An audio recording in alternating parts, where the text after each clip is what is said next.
trip to Texas for a makeup game against the Rangers and collected 15 base hits.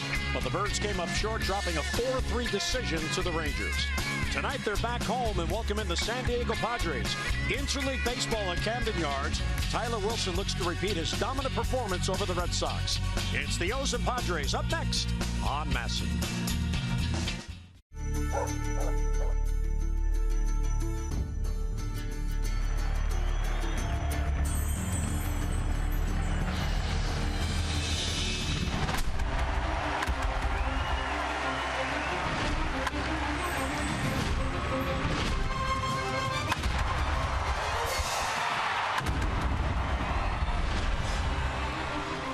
It's the Orioles on MASN tonight from Camden Yards in Baltimore. The Orioles welcome in the San Diego Padres. It is Interleague Baseball on MASN.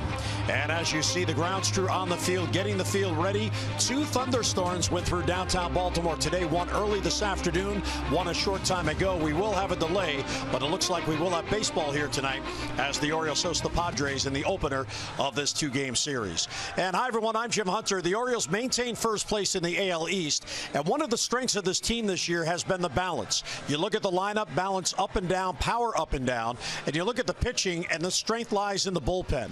And one pitcher in the bullpen this year that is emerging is Dylan Bundy. Bundy, the last 3 years, was held to just 17 games because of first Tommy John surgery and then shoulder issues. So coming into this year, he had a plan. Stay healthy, build up his innings, and eventually, hopefully, work his way back into a position to be a starting pitcher either late this year or certainly for next season. Now, on the year, he's been in 19 games, 2-1 record, and his ERA is down to 3.90 because in the past 3 games, he has not allowed a run in 6 1/3 innings, just 3 hits, 6 strikeouts, and a walk. And he has gone more than an inning in 12 of his 19 appearances as Buck Showalter looks to stretch him out. And Mike Bordick, when you look at what Dylan Bundy has done in particular of late, you can see the potential and why the Orioles are so high on him coming back and eventually getting in that rotation. You sure can. I mean, what a story Dylan Bundy is. First-round pick. Not too long ago, still a very young player, but only 169 innings in the minor leagues. The injuries have really set him back. So the key this year is for him to obviously stay healthy, but extend his innings and make sure that all of his pitches can really hold up as the innings start to mount. What he's been so good at recently, command of all 3. Big breaking ball right there. Fastball 2-seamer with great movement and holding the velocity. 95 to 97 with the heater. Helped out by this great defense, of course, behind Dylan Bundy. But, you know, the changeup is starting to improve. I think he has 3 pitches to work with. It's a matter when he gets up to that 40, 50 pitch mark. Are they still true pitches? They still have the good life and movement, and they're looking to extend that into 60, 70 pitches by the end of the summer, hopefully increase that inning count, and look at him next year as a possible starter. Well, it was so valuable what he gave the Orioles last night. He relieved Kevin Gausman, kept the score at 4-3, and pitched 3 innings in relief. The Orioles had a short bullpen last night, and he allowed Buck Showalter to avoid every other pitcher. So if the Orioles somehow win tonight and the bullpen comes into play, Dylan Bundy has a big assist. Yeah, you know, Buck Showalter, obviously, it's no secret now. One of the best in the business at managing a bullpen and getting the most of his arms. And the way he sets up a bullpen, most of these arms complement each other. A lot of different looks. So Dylan's a different look as well. He looks like a pretty neutral type pitcher where he smooth down the mound, gets that arm way up on top. But of course, Darren O'Day from the side, Givens from the side, Brock from the side, and then you got Britton with the short arm lefty. So different looks kind of keep an offense, an opposing offense, off balance. And with Buck's mastery of working the bullpen, these arms are fresh every time they take the bump. The Orioles have the second best bullpen in the American League, trailing only Kansas City. And 2 of the pitchers who have contributed and have been there all year are young and experienced. You mentioned him, Michael Givens. He only converted a couple of years ago, just his second year in the big leagues, and Dylan Bundy. So 2 of the 7 who have been here all year, very young and experienced, but they are high on potential. Well, you know what winning teams are made around? They're made around great veteran players. They have Darren O'Day in the bullpen that has been huge in the success and development of both Michael Givens and Dylan Bundy. And basically every pitcher that steps foot down in that bullpen, they're going to be influenced by Darren O'Day, a great veteran, much like J.J. Hardy works with the infielders, with Machado and Jonathan Scope. Well, tonight here at Camden Yards, first of 2 against San Diego. Padres come in last place in the NL West, but they have been red hot at the plate in June. More to come from Camden Yards after this.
yards, but it has cleared, and the grounds crew getting the field ready, awaiting the pitchers to head out to begin their warm-ups for this game, first of two against the Padres. Now, the Orioles have done a real good job this year of avoiding long losing streaks, and they maintain first place in the division by a game. But what they're looking for is more consistency in the starting rotation. When that comes, the sky is the limit for this team.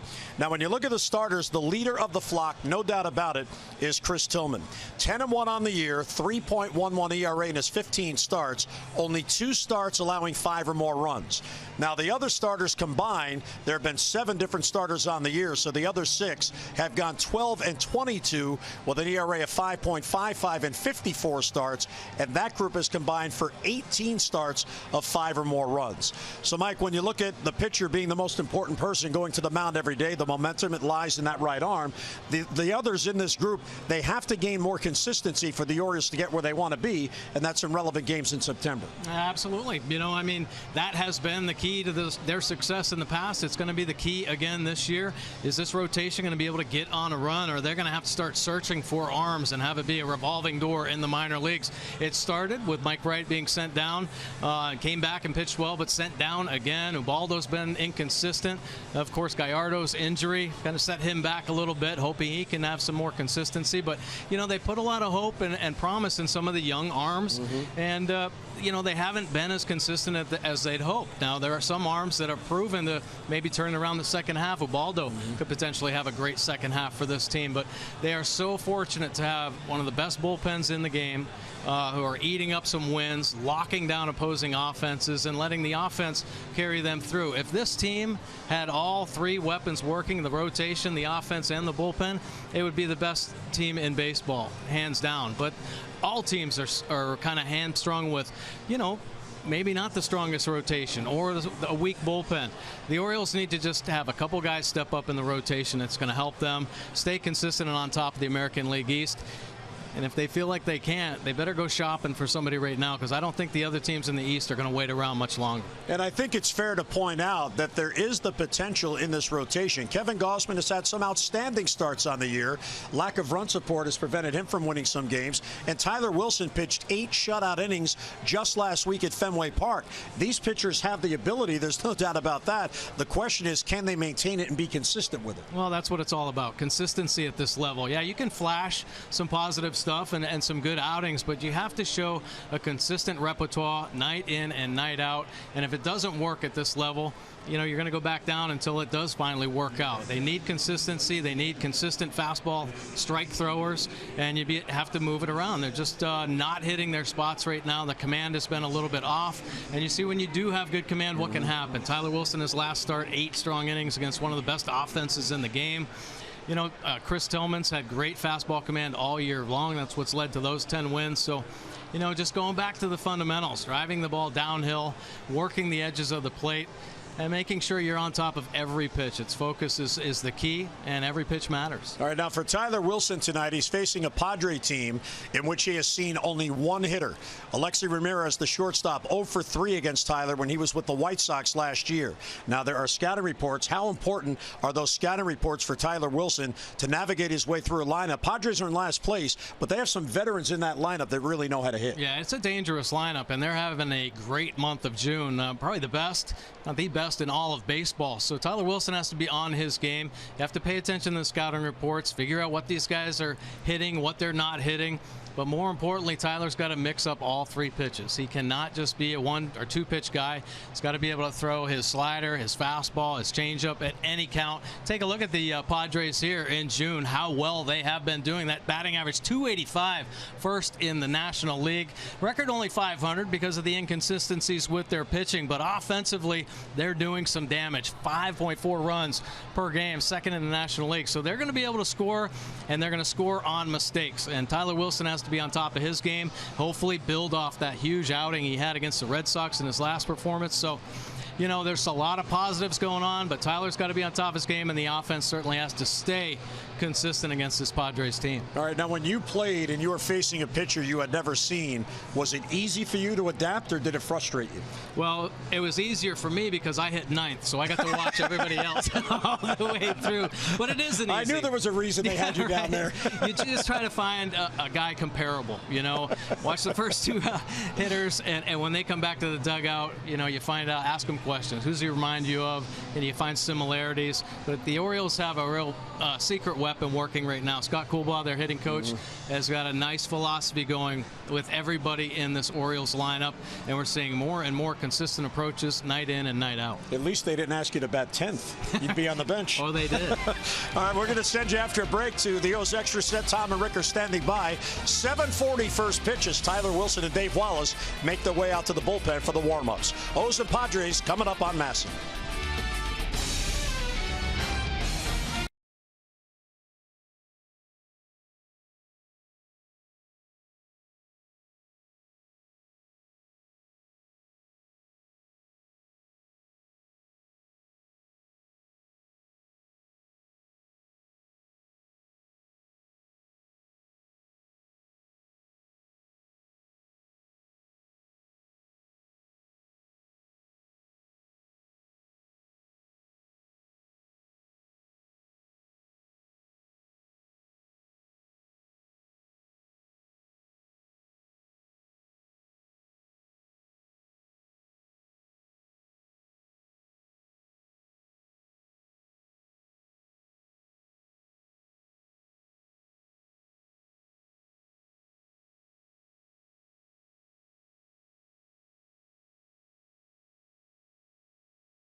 And here is their lineup.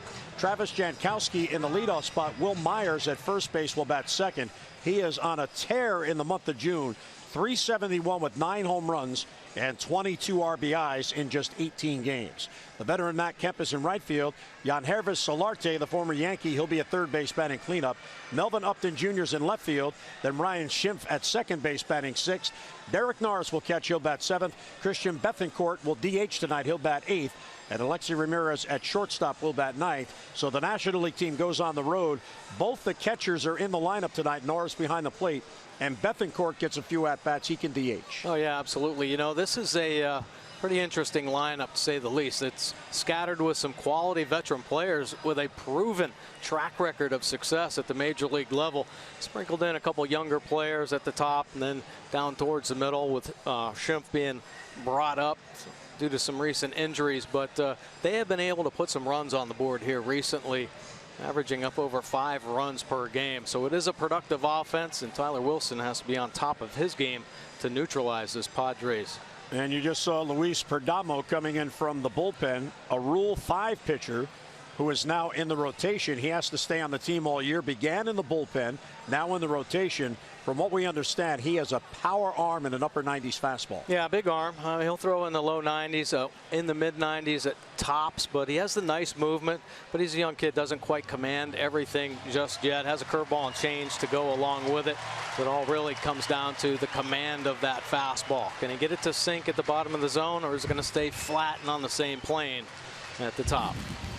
So the Orioles take the field to resume this homestand after getting 2 of 3 from Toronto over the weekend. And now let's join Ryan Wagner on the public address. Please rise, and that gentleman remove your hats as we welcome John Patty, who will now honor our nation with his rendition of our Star-Spangled Banner.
Very nicely done, John Patty, in his black and orange here at Camden Yards.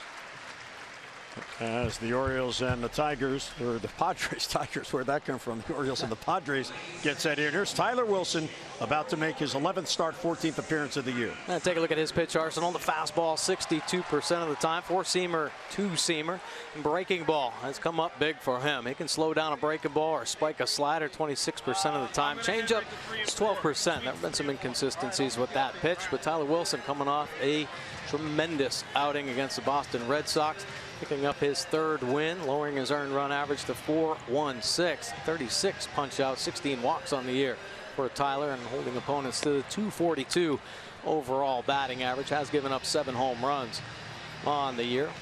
But I'll tell you what, when Tyler Wilson commands all 3 of his offerings, he can be a tough competitor. We saw that against the Red Sox lineup, one of the best offenses in the business, and he just showed a consistent mix, didn't make many mistakes, trusted his defense behind him, and they came up big for Tyler. So stay on the edges, mix up your pitches, and success will certainly follow. Tyler has been the pitcher in the rotation that if somebody has to be moved to keep the top pitchers on turn, it's usually him. this is just his 5th start in the 11 on normal rest. Now, for a pitcher, starters love routine. We know that. That has to be calming for him to go to the mound knowing last week in Boston, outstanding game. Now, regular work, and on the 5th day, he's back on the mound. Yeah, I think so. It's never easy for a young pitcher. And, you know, Tyler has proven, though, that he can handle the versatility of working out of the bullpen, and he's just working as hard as he possibly can to stay here at the major league level and learn as much as he can. That last outing, something certainly build off of and raise his confidence. Now it's a matter of just backing it up. So a quick prayer before the first pitch as he looks for his 4th record of the year, and he'll go against Travis Jankowski, who this is a homecoming for Travis. He is from Lancaster in Pennsylvania. And the first pitch is right there for a strike, and we are underway.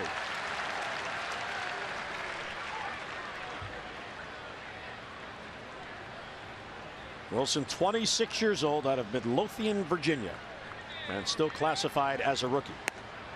And a little bit outside. Nice try right there, running the 2-seamer off the 4-seam fastball.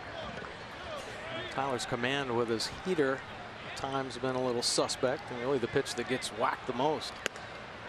Up and away, 2-1. Jankowski much better on the road this year. He went to Lancaster Catholic High School and then went to college at Stony Brook University on Long Island.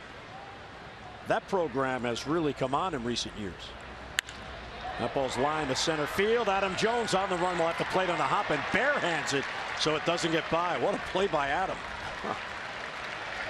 Well, pretty fortunate, actually. I thought Adam Jones had a beeline on this. Great piece of hitting going the other way with the fastball, but it's cutting away in a hurry. And when it hits the grass, it takes off. Adam doesn't have time to flag it with the glove. Bare hand a little further away and comes down with the ball. Very sharp play there from Jones. Well, Jankowski on. He does have speed, and here is Will Myers, who, as we told you, has been as hot as any hitter in baseball in June. Has that batting average up to 292. 16 home runs, but 9 have been this month. Yeah, he's finally realizing the potential. Absolutely. I think the young kid, you know, for years has been touted as one of the better offensive players, but has never really been able to live up to it. And you see the numbers here in June: 371, the 9 homers, 22 RBIs. He's starting to settle in. Confidence is starting to grow again. And this guy is going to be a very productive offensive player. And a high pop to shallow right. Trumbo is there. Now backs up a few steps, and he has it for the out. So Jankowski back to first, 1 away. Yeah, take a look at the Orioles defense behind Wilson. Kim getting started in left field. Adam Jones, of course, in center, and Trumbo over in right. Hardy and Scope, the double play combination. Ryan Flaherty getting started third base. Chris Davis over at first, and Francisco Pena getting the start behind the plate.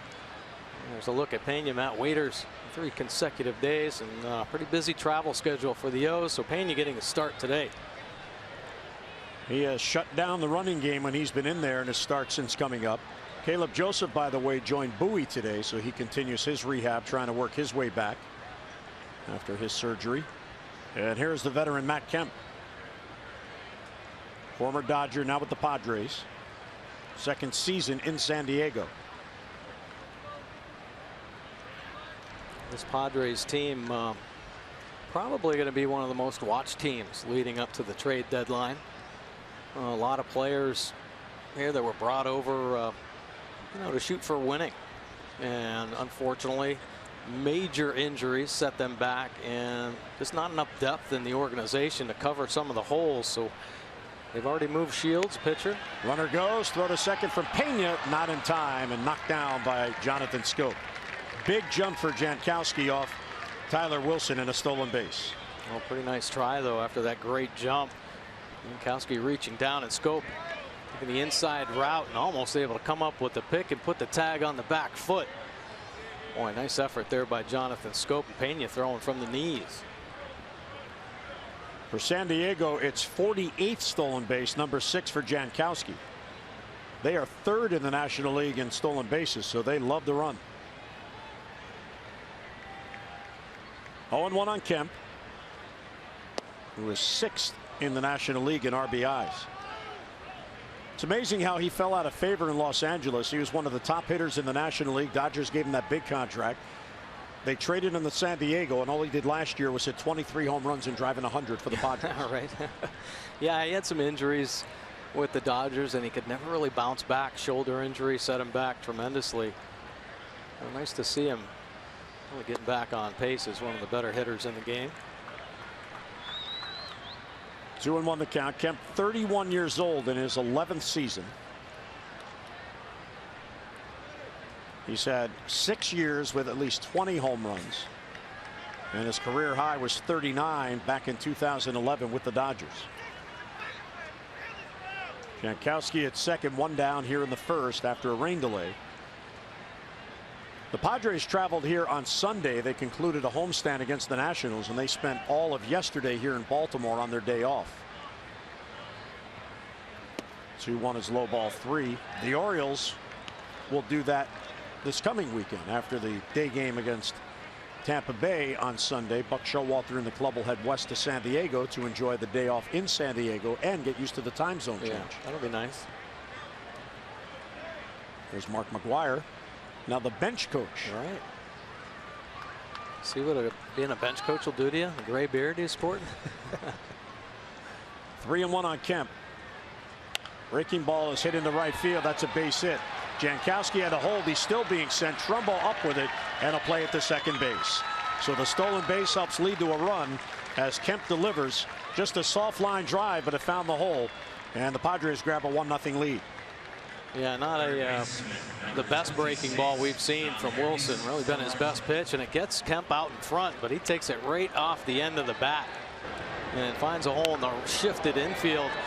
Jankowski a quick look, and a long strider able to score easily as the ball was cut off on its way back in.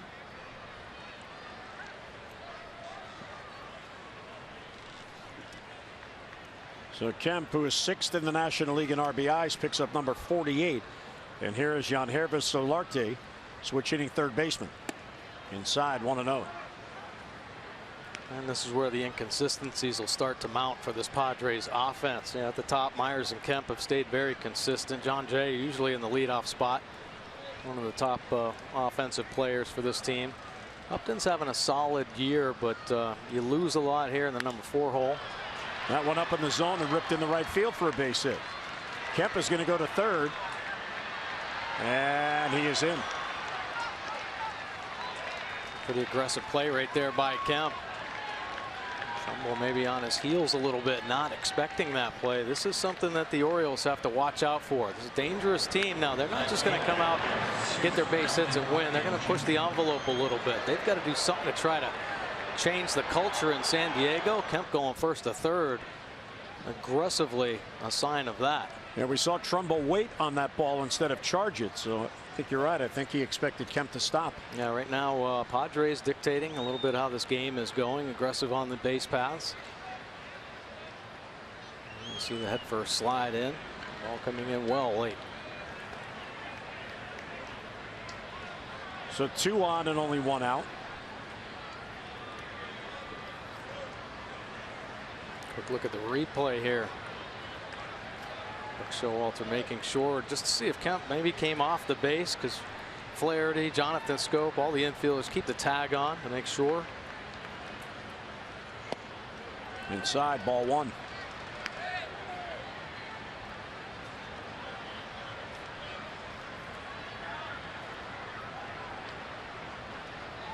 Upton's got a 5-game hitting streak going, 9 for 19 in that span. Ball 2. So Wilson inconsistent with his command here in the first inning. Take a look at the Jeep inside the numbers. Tyler Wilson's opponent average by pitch type this season. The changeup just 219, but some inconsistencies with location on that pitch. See the curve and slider. His better pitches, but they have to be set up by quality fastballs. And the fastball a little inconsistent right now for Tyler Wilson. The 2-seamer leaks back over the plate. 4-seamer not the command he's hoping for. Foul straight down at the plate. See Pena setting up away and has a couple times here in this at bat with the fastball. And both heaters leaking back over, actually ending up on the inner third. Well, for Tyler, this is his third interleague appearance. He has one start at one relief. He won a game last year, extra innings in Miami in relief. And then he had a no decision against the Nationals a bit later last year. 1-0 Padres, 2 on and 1 out. And there's a strike on the corner. Real good off-speed pitch. Look at Tyler Wilson. The first inning runs allowed, 8 allowed, and all 8 earned in his 11 starts this season. Tough inning for Tyler Wilson. Like to have a smooth one, and getting out of this little jam will certainly help him settle in. 2-2 on Upton, and he got him. Real good pitch that darted away from the swing, and a big out for the second out here in the first. Great location here. Pena calling for the fastball away. A little four-seam natural cut, and it is right on the edge. Good heater, 90 miles an hour. The location to be a little bit lower, but sneaking it by Upton for a huge second out. And here is Ryan Schimpf, who was called up to play second base. Just the 7th game. So he's batting just 188, and he is just 3 for his last 16. This kid's a hitter, though. Not an LSU, was putting up huge numbers in AAA.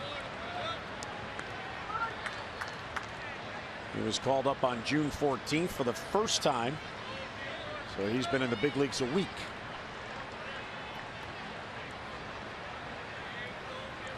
Wilson looking to minimize the damage here. A run in, first and third, but now 2 men down. Ball 2 inside.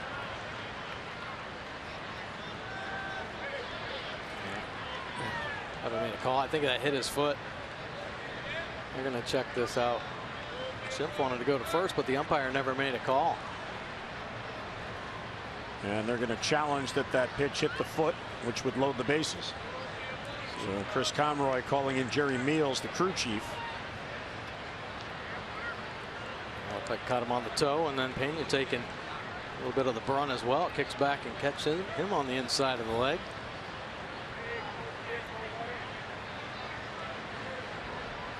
Mark McGuire went to the phone to the Padres video room. So if this is overturned and it did hit his foot, Padres are the bases loaded with 2 down. Manager Andy Green, just 38 years old. Padres last faced the Orioles back in 2013, and that was a strange interleague year. They had the home and home 2-2, and the road team swept both series. Padres won both here. Orioles won both in San Diego. And this is quick. And he's going to go to first base. So there's a hit batsman to load the bases. Well, hasn't been the smoothest inning for Tyler Wilson.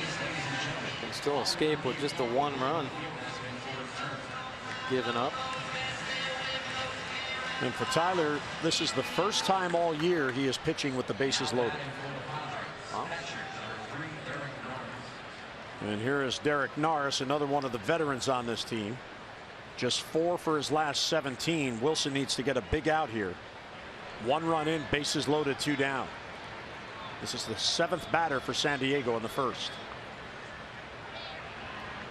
Breaking ball for a strike.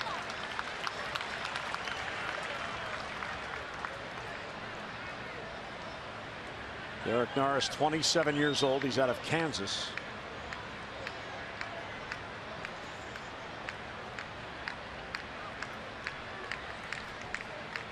Oh, 1-1 the count. Swing and a miss. Real good breaking ball there, and it's 0-2.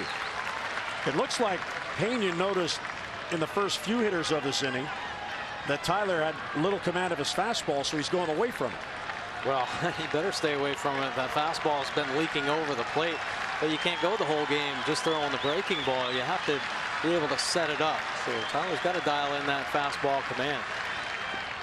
In the dirt and knocked down by Pena. Nicely done. Change up. It bounces in there. Well, pretty important block right here with the bases loaded. And good to show the trust Go ahead, spike that breaking ball. I'll be there for you. The head coming up, checking out the runner at third base. Nice job by Pena.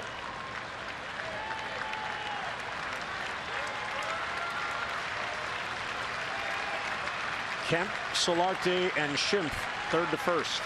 With 2 men down, 1 and 2 on Norris. Hit towards the middle.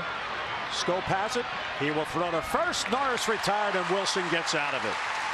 Nicely done by Tyler Wilson as San Diego strands the bases. Padres have a 1-0 lead. Here come the O's.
The youngsters here on a weeknight on this Tuesday. First day of summer was yesterday. We had the full moon and a beautiful night here for baseball. Orioles lineup presented by Southwest. Southwest, transparency, low fares, and nothing to hide.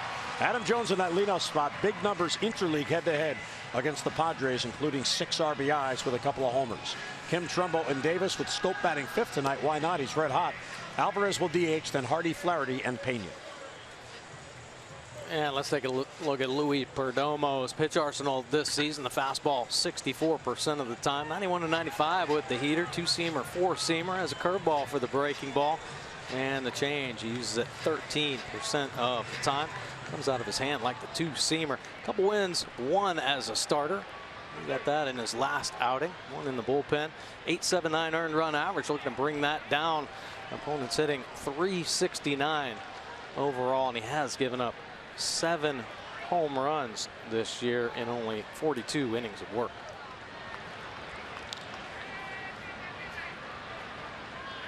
Adam has a 2-game hitting streak going, and he'll look at a strike. Batting average up to 244. He's having a good month.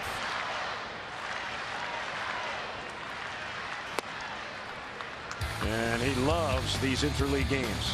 How about Adam Jones' career in interleague? 26 home runs. And maybe National League isn't paying attention to Adam Jones, one of the most consistent power hitters over the past 5 years, averaging 25 home runs or more. Turning up in the when the other league comes to town. Swings for the changeup, 1-2 the count. Perdomo will strike out his share of batters, and he gets Jones there. Badly fooled on that pitch. 7.5 per 9 innings coming in. The 1 away on the K. Impressive movement here on the 2-seamer. You can see the 2-seam grip, and look at this ball take off. Norris setting up away. That ball moves about 3 feet underneath the hands of Adam Jones. Chasing him, almost catching that back foot. Perdomo's just 23 going against Kim here. None of the Oriole batters have seen him as he's a rookie. Kim towards first, and it goes foul. In fact, last year he was an A ball in the Cardinals organization. He spent 17 games at Peoria in the Midwest League and then was promoted to Palm Beach in the Florida State League for 6 games and 5 starts. And in December, the last day of the winter meetings, he was selected by Colorado in the Rule 5 draft. And immediately after that, his contract was sold to San Diego. So they had a deal worked out ahead of time, and the Rockies got Perdomo to San Diego. As Kim fouls it off the other way, and it's 0-2. Well, you can see how attractive this loose arm would be. 6'2", but you see the arm, kind of that slinging release. I've seen already the movement with his sinker. He primarily targets the bottom part of the zone. And likes to work the ground ball pitch. Kim towards the middle, and there is Solarte in the shift, and the third baseman throws him out. So 2 men down, and it's going to look at the Padres defense. Behind Perdomo this evening, Upton Jr. over in left field. Jankowski getting the start in center. Kemp in right. Ramirez and Schimpf will be the double play combination. Solarte over third. Myers at first, and the veteran backstop Norris behind the plate. Here's Mark Trumbo. Mark's hit in his last 2 games, but has hit at a 195 clip over his last 10, 8 for 41 in that stretch, and he'll take a strike. And Mark is trying to find that long ball stroke. He's gone 51 at bats without a homer. He last went deep on June the 7th. But still leading the league with his 20. That'll be foul back out of play down the right side. And Perdomo comes out throwing strikes. He's ahead 0-2. Well, it seems like we've seen Trumbo when he feels like he's getting himself into a little bit of a bad habit. He'll start driving the ball to right field a little bit more. He started the year off doing that and then took off. And in the middle of this little run, we've seen him pick up base hits to right field and go on home run tears.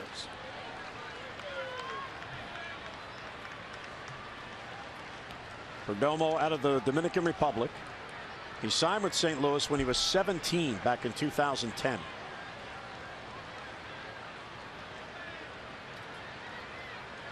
It is the trend now in baseball. Go after Rule 5 guys with great arms, even if they're an A-ball. The Orioles did it last year with Jason Garcia. Yeah, sure.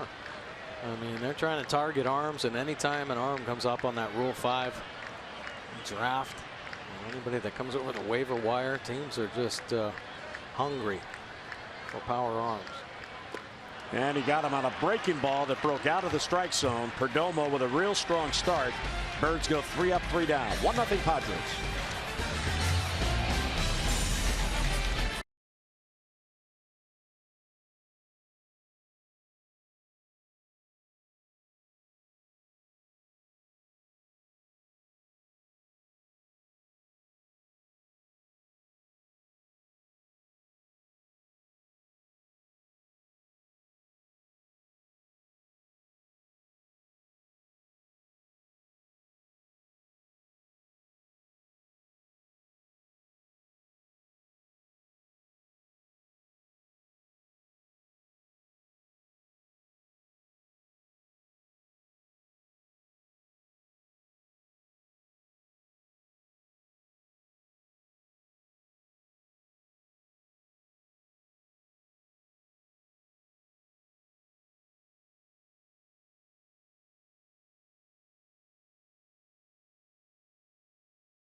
Host the Rays, the special split admission doubleheader. Game 1 at 1:05, game 2 at 7:05, and at that game at 7:05, first 20,000 fans 15 and over receive an Orioles batting practice pullover. Now, good seats are available for each game, but being on a weekend in the summer, they won't last long. So get your tickets online, Orioles.com, or 888-848-BIRD. That is a good-looking pullover. Families at the ballpark on this Tuesday night. Uh-oh. Uh-oh.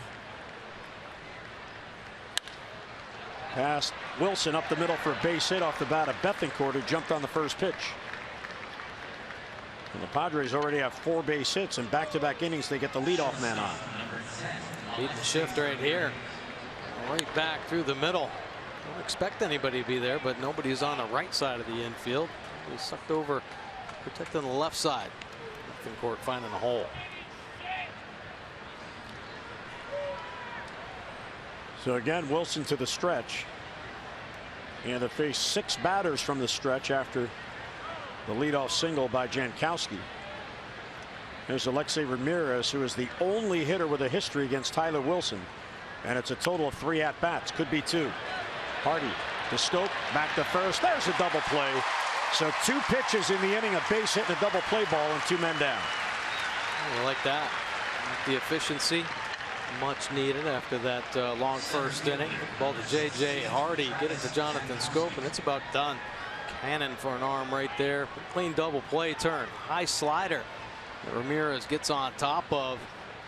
6-4-3. Pretty easy turn.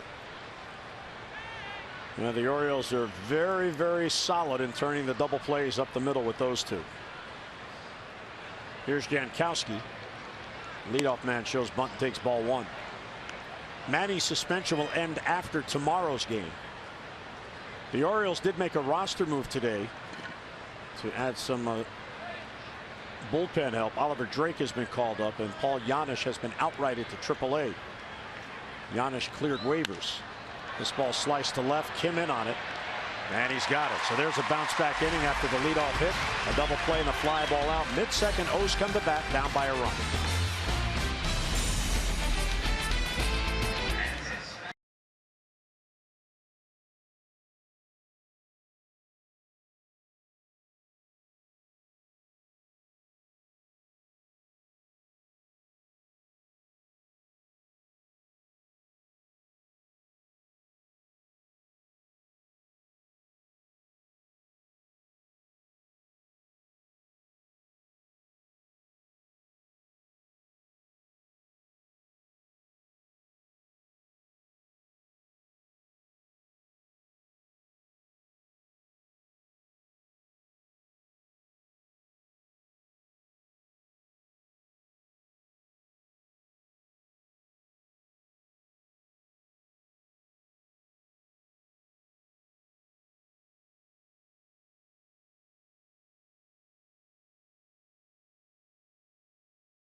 Darnell Gaddy of Largo has won $500 for being selected and will win $500 more for every Orioles home run hit in the game tonight. Play Home Run Rich's scratch-offs and win up to $50,000 or enter nominee tickets for a chance to be the contestant of the game. Visit mdlottery.com/baseball. Oliver Drake added to the bullpen today. Give the Orioles an extra arm. The starter for tomorrow is still undetermined. And Brian Dunsing is dealing with an elbow issue. He was seeing Dr. Jacobs today to see what might be up with that. And Oliver Drake's been dealing as well. Just got named International League Pitcher of the Week. Pitching extremely well for the Tigers. Chris Davis leads off. Scope and Alvarez will follow. And the foul tip held by catcher Norris, and Chris Davis also enjoys interleague play. Yeah, crushing in interleague. 27 home runs, handling everything the National League has been throwing at him. Swings through it, 0-2. Chris, a 2-game hitting streak, facing Perdomo for the first time. He is 5 for 8 in the last 2 games with an RBI, and he's down on 3 pitches. 3 strikeouts of the first 4 batters for Perdomo. Pretty good breaking ball right there, and you can tell the effects of the fastball. A loose arm, they're gearing up to hit the heater. Dropping a nasty slider. Look at this one, spiking just beyond the plate. Perfect location to get the crusher. Here's Jonathan Scope. Jonathan not only has hit in 3 in a row, he has 3 consecutive multi-hit games. And fouls it off on 1.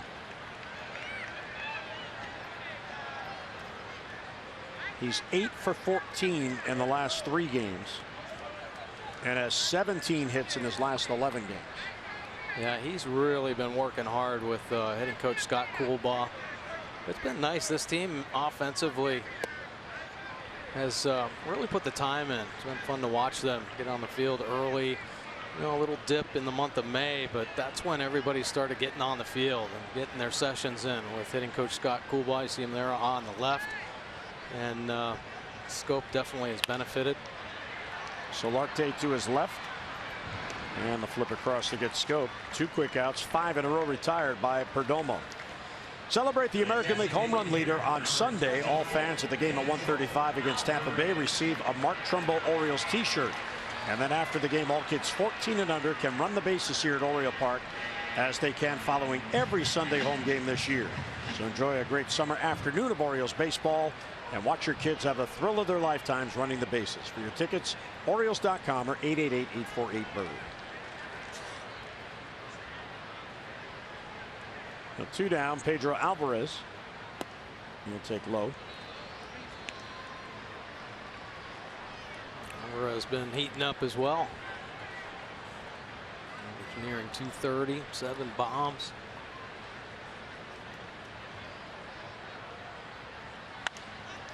Pop foul left side. Ramirez over, but it's back out of play.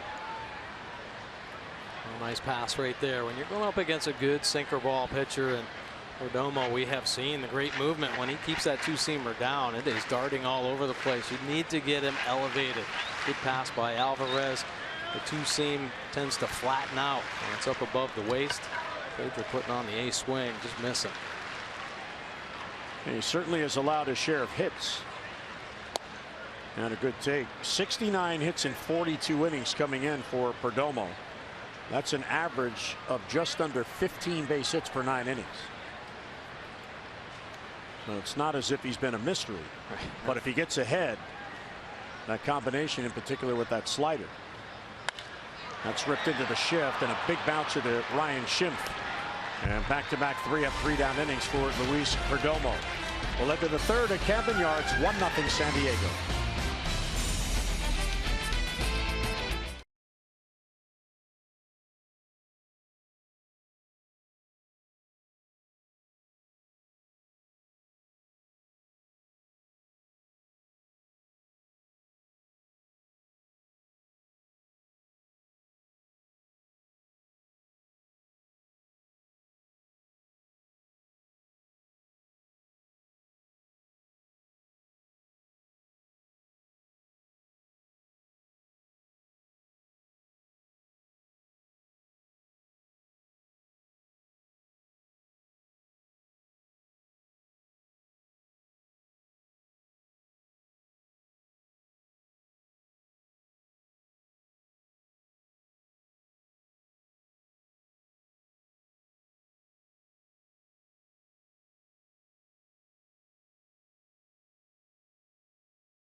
Recognizing the champions of the Maryland Public Secondary Schools Athletic Association baseball and softball tournament. The champions from Brunswick High School, Perryville High School, La Plata High School, Huntington High School, Westminster High School, Bel Air High School, and Sherwood High School, all here in attendance at the game tonight. Well, the Orioles reaching out to the community and recognizing these champions of baseball and softball, and they are here at the game tonight and enjoying a major league game as champions. Yeah, right. What a great experience for them. I'm sure there were some players that came down on the field and met them as well. Here's Will Myers, and he'll take a strike. Will Myers without the batting gloves, but he has some tape on that left hand. Flight out to right, his first at bat.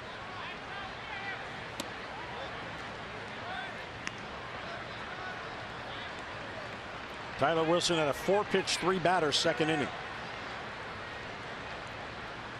After a 24-pitch, 7-batter first inning.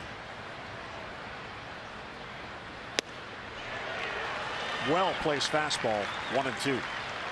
Well, not nice. Took a little off. See Will Myers' power zone.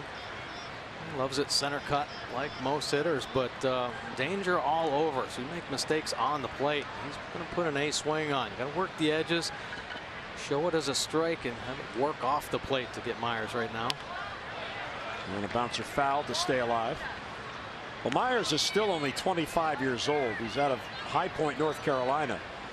And out of high school, he was drafted by Kansas City in 2009. Then he was involved in a big trade with Tampa Bay. He and Jake Odorizzi went to Tampa Bay. Wade Davis and James Shields went to the Royals. And he thought he would be in Tampa Bay for a while. The 1-2 is hit towards third. Nice bounce there for Flaherty. And across for the out. And one away. Let's get a look at our Express Care Express stat. Express Care LifeBridge health partner. For locations, visit whywaitinaer.com. Yeah, Tyler Wilson's numbers this season on the road, he has fared much better. 3 wins with a 3.38 earned run average home. Still fighting to get that first win under his belt. And of course, that earned run average elevated up over 5 right now. Opponents sitting much better here at Camden Yards. For Tyler, it's just all about execution. I think sometimes wanting to do so much in front of his home crowd ends up making some mistakes in the middle of the plate, getting hit there. You see the blue sky overhead now. Been an interesting day. There's a nasty thunderstorm with hail and tornado warnings around 1 this afternoon, and then it cleared up beautifully. Padres were taking batting practice, and the secondary front came in. That ball is lined down the left field line for a base hit. Matt Kemp is 2 for 2. Kim a long run to dig it out, and Kemp will cruise into second base with a 1-out double. Padres have base hits in each of the first 3 at-bats. 5 hits already.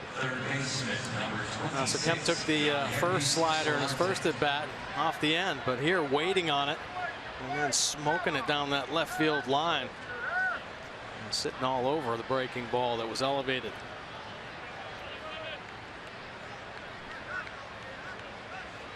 A runner in scoring position with 1 down.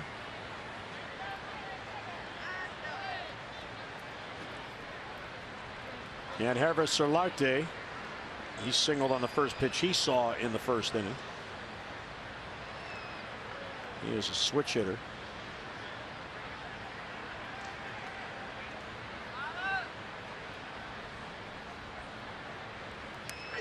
And that hit him. Fastball running inside on Solarte. You know that's got to hurt, but man, oh man, it wasn't that bad of a pitch. A little cutter up and in, and that, you know, that pitch is just off the inside corner, but look where the elbow goes, out over the plate. So you know, Solarte's got to blame himself for that one.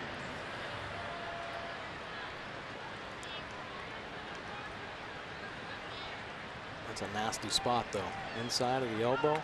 Ooh. And a lot of the hitters with that diving in style are susceptible to pitches like that. Yeah, definitely. See Tyler the deep inside the numbers this season. A 327 opponent average with runners in scoring position, well above the league average of 256. And here, one of those jams. And Tyler's going to get that 2-seamer down, hope for a big double play ball. Melvin Upton struck out his first at bat. He is susceptible to the strikeout. Now 70 strikeouts on the year. And gets a pitch by him, 0-1. So the Orioles saw him quite a bit all his years in Tampa Bay when he was B.J. Upton. Yeah. He was the #2 overall pick in 2002.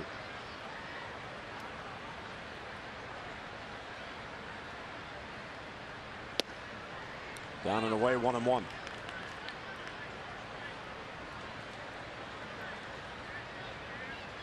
This Orioles have already seen his brother Justin, who's on the Tigers this year, who was with Melvin last year in San Diego.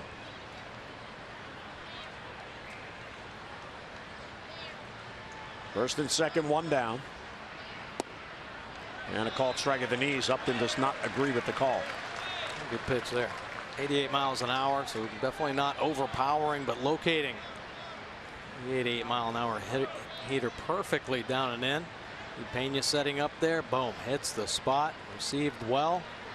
Upton not liking it, but a quality pitch. Pena does a good job with the presentation. He sure does. Yeah, big kid, and he gets down there low. High pop-up. Scope is going to take charge.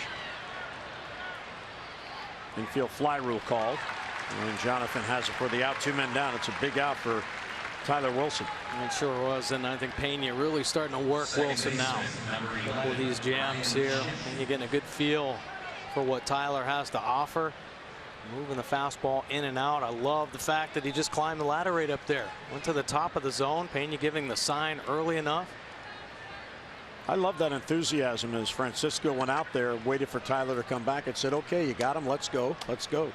Yeah, you need that. You need that for sure with the young pitchers. I think so many of them still trying to find their way. What works for me? You know, they're getting hit on pitches that worked at the lower levels, and you need the confidence. You need the support. Pena, of course, one of those catchers that provides that extra kind of fire and emotion to help these younger guys out.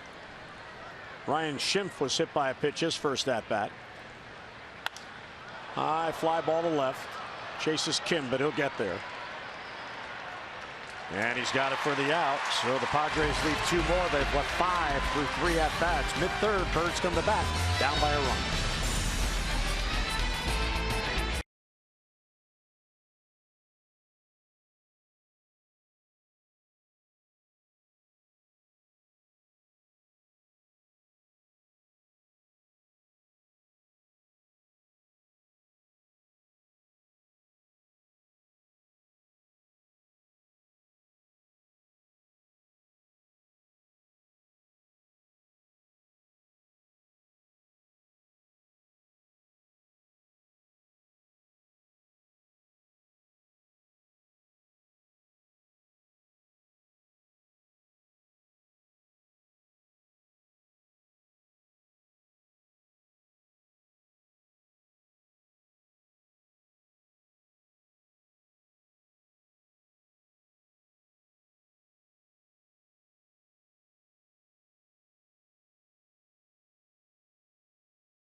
Masson is brought to you by Southwest. Transparency, low fares, nothing to hide. And by Ocean City, Maryland. Let us show you a good time in Ocean City, Maryland. Book now at ococean.com. It's turned into a lovely night. A lot of kids at the ballpark tonight. It is a dugout club night. There's a lot of enthusiasm. Now she picked out the outfit. I love it. The youngster on the left, I mean. I love the hair piece. Yeah. Now that's a lot of effort. That is a lot of effort. They love their Orioles, that's for sure. Starting them young, I love it. And by the way, you sing very well. I heard you. Oh, you did? Yeah, good stuff. Thank you.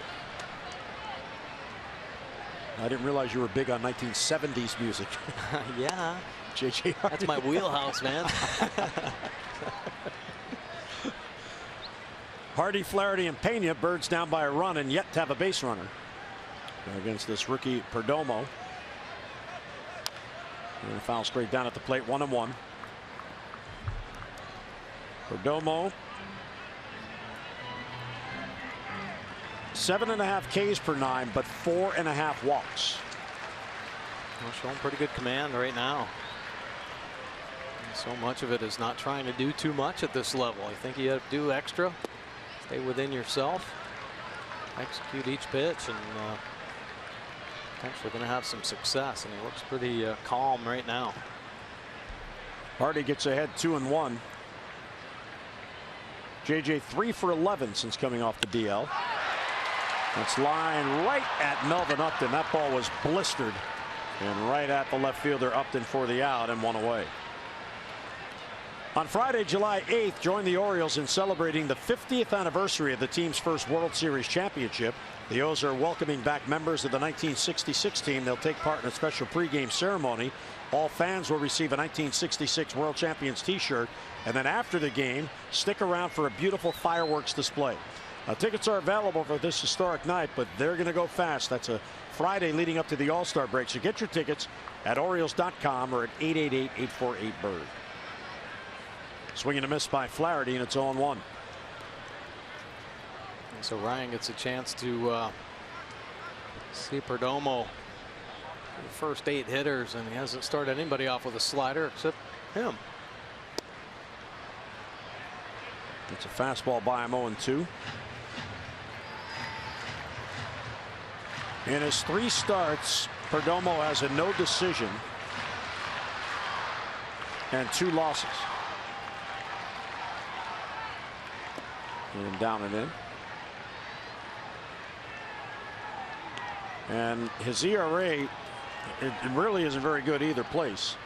9.70 at home, 7.84 on the road. Taking his lumps as a young pitcher. And this might be one of the arms of the future, as far as he potentially might not even make the team next year. You know, I mean, this could be just one of these experience things. Need to keep an arm, bolster the organization. A lot of people in the Padres organization think when they made those big moves a couple years ago, really dumped some money in to try to put a winner on the field. They just didn't have enough depth in the minor leagues to back it if one of those guys went down. And they made some trades trading away prospects. Yes, yes. Including Trey Turner, who's now in the national system. Yeah, take a look at the opponent batting average by his pitches. Curveball getting hammered, fastball 440, and split finger 185. And it's just how you sequence those pitches. You certainly need all 3. One pitch will set up another. And I think so much of that stems from fastball command. Most pitchers throw that pitch most of the time. And if you have problems locating the heater, the other pitches won't play up as well. 2-2 on Ryan. Good take, ball 3. So from nothing and 2 to a full count. Orioles still without a base runner. In the last 2 games, the Orioles have had 15 hits. That was last night. 19 hits on Sunday. So 34 hits combined the last 2 games. 3-2, swing and a miss. He got him. 96. Wow, he cut that one loose. Best fastball of the game by far after working the bottom of the zone. It's a challenge. Here you go. Hit it if you can. And this one getting by Ryan Flaherty. Still pretty good life. 96 though on the velocity. Cut that one loose. 4th strikeout for Perdomo. And here's Francisco Pena. Pena 0 for 8 in his last 2 starts. He'll take ball 1. He arrived here at a time when Matt Wieters' playing time was on the increase. So he is not seeing as much time as Caleb was early in the year as the backup. But this was a real good pickup by Dan Duquette to add this kind of depth. He really knows what he's doing behind the plate. And with the backup catcher, there's Matt on the bench with Brian Ebel and Scott Coolball. Well, a great pedigree for sure. Father played a long time in the big leagues. I think the Orioles certainly happy with Caleb Joseph and what he's doing, but every organization needs that type of depth in the catching position, especially if you're trying to develop pitchers and making it up into the higher levels. You better have some good backstops there to bring them along. And then, of course, behind the AAA catchers, you have Chance Sisco, one of the top prospects at AA. One of the youngest players in that league. Good eye there, ball 3. But that AAA team, it's so critical to have players there that you trust. And they have the ability, and as a backup catcher, the defense is the forefront. Sure. And ball 4, and the Orioles have their first base runner, a 2-out walk in the 3rd. Let's get a look at our Maryland Live Casino inside the numbers, and Adam Jones is on that list. Yeah, most home runs in June since 2010. David Ortiz leading the way with 45, but there is Adam Jones, and we talked about his consistent production. Well, you're going to have numbers like this in the last 6 years. You have to be a consistent power hitter. Adam Jones, 5 years, straight years of 25 home runs or more, and of course 7 of 19 home runs or more. Adam Jones, a true consistent power hitter in the game. Goes after the slider, 0-1. This is the first batter tonight. Perdomo pitching from the stretch. Pena, small lead off first with 2 down.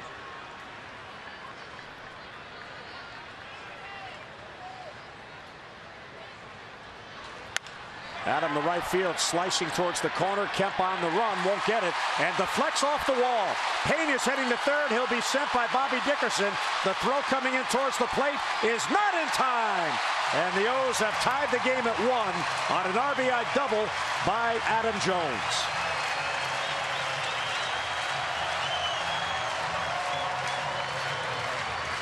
A clutch piece of hitting by Adam Jones, driving the ball the other way, and then it's just not being familiar with the right field wall. Kemp getting burnt.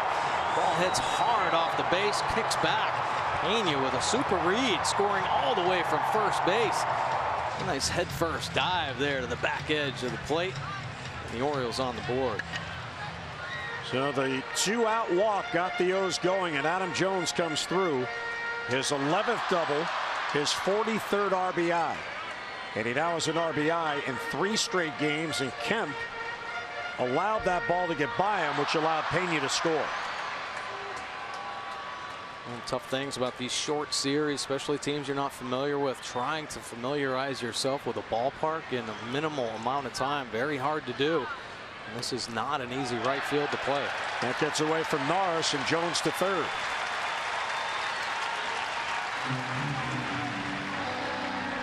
And it's a wild pitch. And just when you need a little help from your veteran catcher to calm things down, the young pitcher lets this breaking ball get away. Coming the wild pitch, but Norris wanted to make that play, needed to make that play for his young pitcher. And Perdomo in his first jam, he's allowed the tying run. Go ahead run 90 feet away, 2 men down. And lined in the right field for a base hit off the glove of the diving Schimpf, and the Orioles have the lead.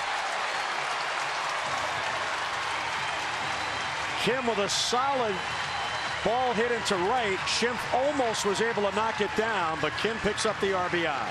Right, quick bat here. He's turning and burning, hammering it through the hole there, eluding the diving effort of Schimpf. Adam Jones walking home after the wild pitch, gets him on third base. Kim's bats has been electric.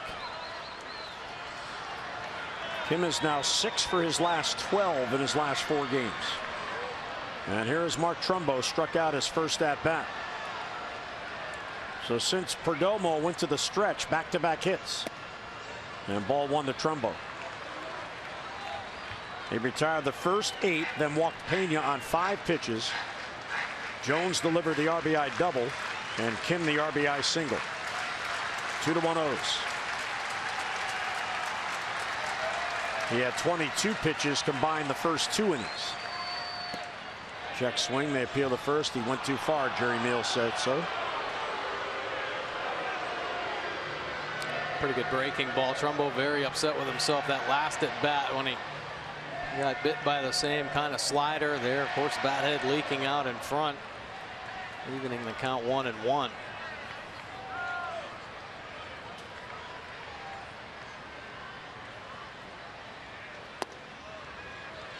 Good take. 2-1. Trumbo's power zone keeps getting bigger and bigger. He'll expand the top, work up and away, down and in as well. You're not going to see many hitters with a power zone that big, covering the whole plate and then covering up and away and down and in. Inside, ball 3. Some patience here this inning on this now gorgeous night. Around 5 o'clock it wasn't so gorgeous. No.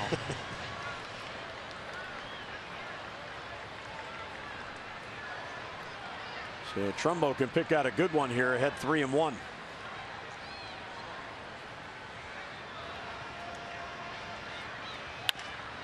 Bounced into the shift and bobbled there by Schimpf, and everybody is safe.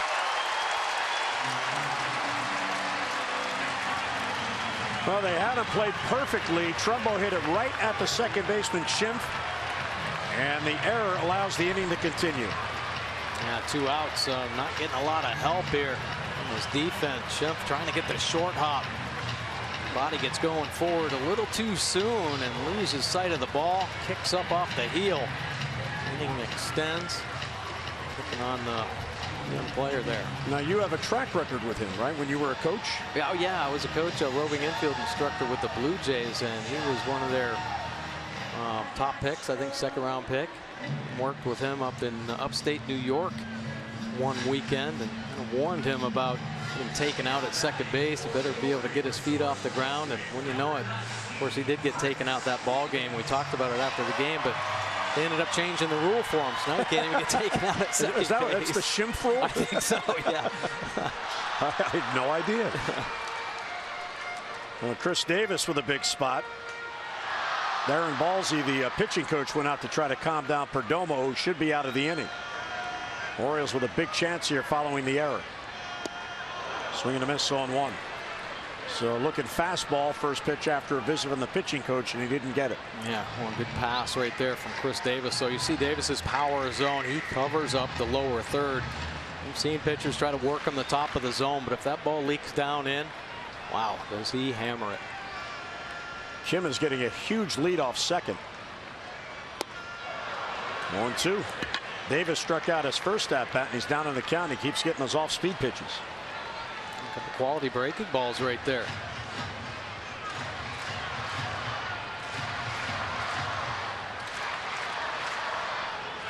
Two runs in, the O's have the lead.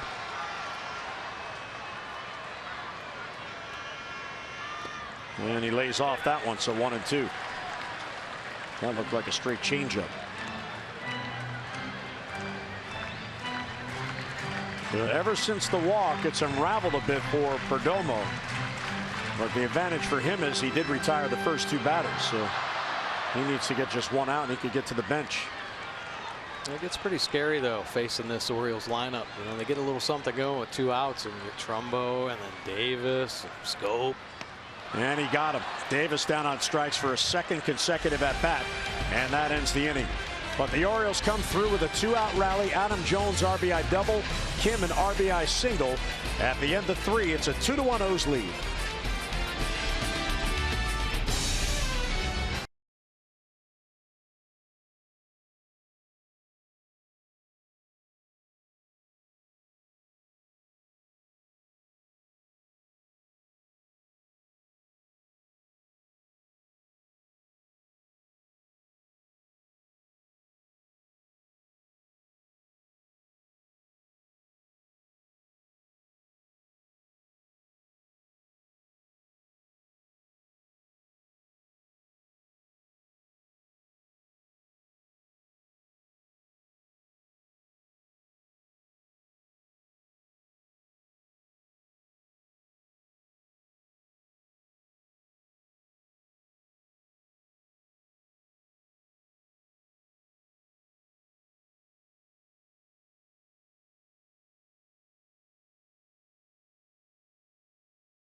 Baseball is brought to you by the RAV4 Hybrid, all-wheel drive and unexpected performance. Visit buyatoyota.com. Oh, what a gorgeous night, and Perdomo coming off the field, Mike, a bit upset. Looks to me like he might be showing up his teammates a bit. Yeah, a little bit. I mean, you worry about this with younger pitchers. You can't go turning around blaming anybody on your team. You know, they're out there trying just as hard. It looked like he gestured out to right field where Kemp allowed that ball to play him, and that allowed Pena to score. But he still then gave up another hit after that. Right. And Kemp also has the RBI for the Padres. Right. So now Tyler Wilson, who has worked his way out of 2 jams, has a lead, and he gets ahead of Derek Norris. 0-1. Bethancourt and then Ramirez lower third of the Padres lineup. Norris grounded out to end the first inning and leave the bases loaded. Bounce towards third. It hits the foul ball. I thought that hit the base. But what do they do if they challenge and it did hit the base? There's Ron Culpa. The ball girl has the ball down the line. Right. Take a look at the hop here. Wow. I think it did hit that back corner of the base, didn't it? Tough to tell. No gestures from the Padres bench. Interesting little move that ball made. Made Flaherty. Torres may have gotten a break there, but Culpa was emphatic that it was simply a foul ball. Wilson at 43 pitches as he works here in the fourth. 0-2 on Norris. And this one pulled foul. That one was up in the zone. Wilson got away with one there. Yes, he did. The hanger, the 0-2. Dreaded hanger. Finishing off a pitch and bury it. Waste one.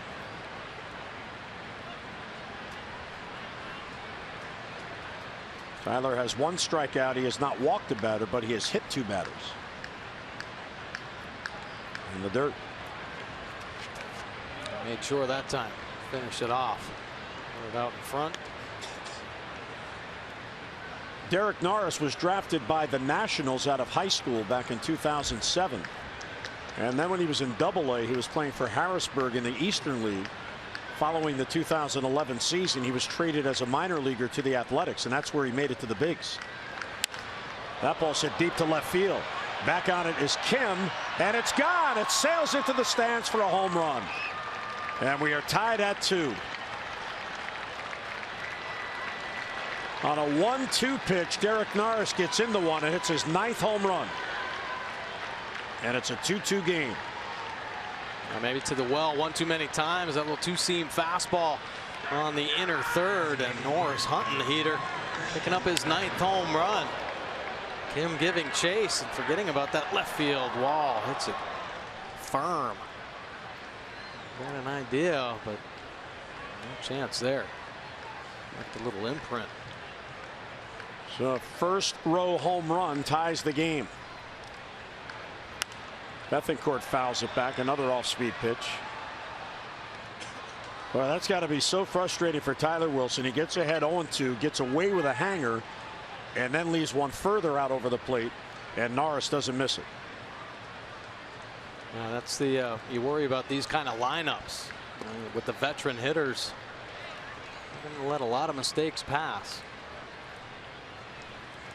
6 base hits for San Diego. They've out hit the O's 6-2. Bethancourt has one of those hits, a ground ball up the middle, his first at bat.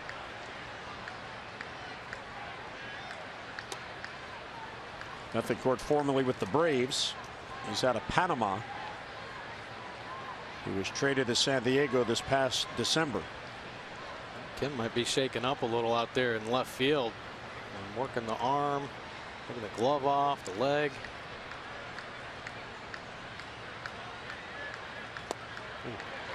Real good breaking ball there. And that's nice, and that kind of proves another point for Tyler Wilson. Nice 2-seamer backing him off the plate, actually moving his feet. Opens up that outer third for the slider. And Kirby has his eyes on Kim.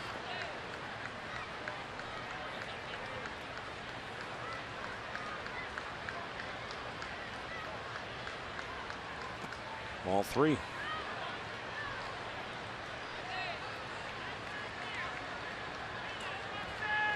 The Padres 285 in the month of June as a team, the best batting average in the National League, and they have 6 hits already here tonight. Well, full count on Betancourt. Chopper, Scope will charge and get it to first to get the hustling Betancourt for the out, 1 away. Let's get a look at our PNC minor league report. PNC for the achiever in you and one of the more intriguing arms in the entire Orioles organization. Oh yeah, really kind of made a name for himself in spring trainings. Tanner Scott, left-handed pitcher. In the season, 21 games, he's picked up 3 wins. Earned run average up there a little bit, 4.17, but boy has he been on a roll. 5 consecutive scoreless appearances. Picked up a save as well. And he did that going 2 2/3, so he's starting to get stretched out a little bit more. Big time arm. Fastball works in the mid-90s, 95 to 97s. Touched 100 miles an hour a couple times this year. This is a huge bright spot in the Orioles organization. Only 21. So he has 52 strikeouts and only 13 hits allowed in 36 2/3 innings.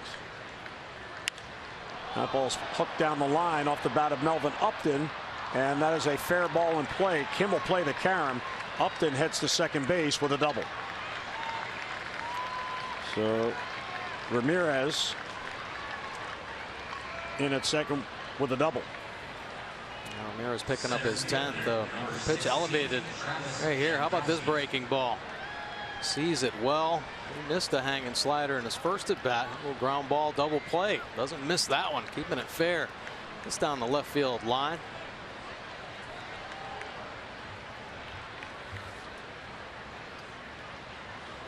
Seven hits already now against Tyler Wilson.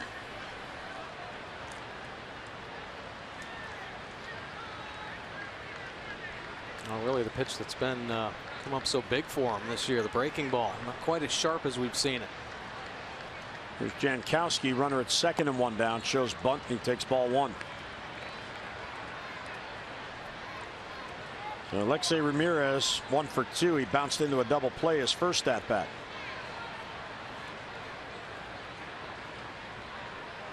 Jankowski was a first-round pick of the Padres in 2012 out of Stony Brook.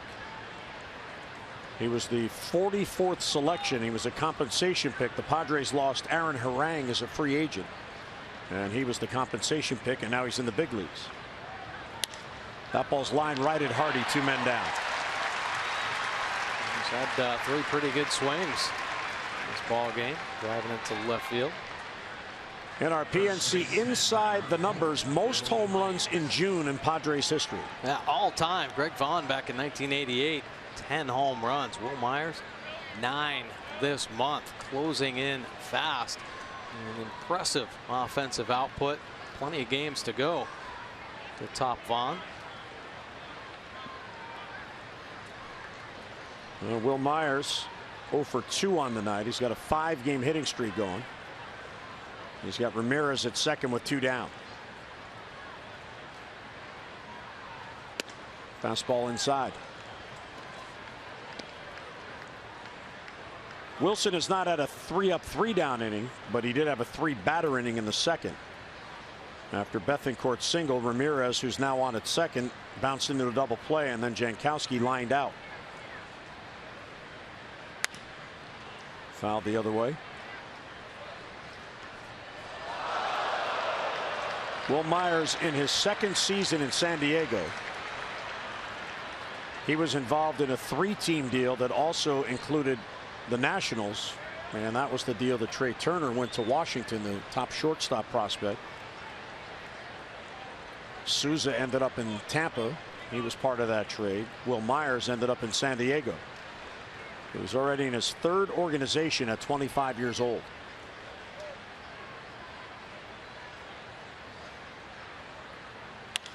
And there's a base hit to left field. Ramirez will be sent. He'll score easily. Kim plays very deep and fires back in to hold Myers to a single. So after the Orioles give Wilson the lead, he gives it right back. No shutdown inning here. 2 runs in. It's 3-2 San Diego. And Myers, this will show you how hot he is. Not a bad slider, but look at him extend a little bit. Gets fooled able to keep that bat head through the strike zone. Find a good part of the wood, serve it out to left field, and that's a clutch 2-out hit, driving in the run.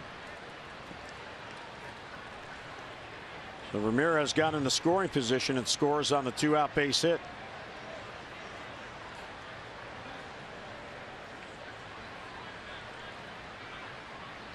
"59 pitches now for Tyler Wilson.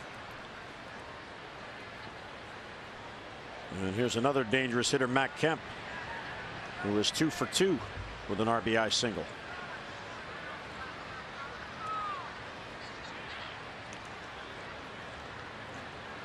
One stolen base in this game by Jankowski, so it's now 4 steals against Wilson. Only 1 has been caught with him on the mound.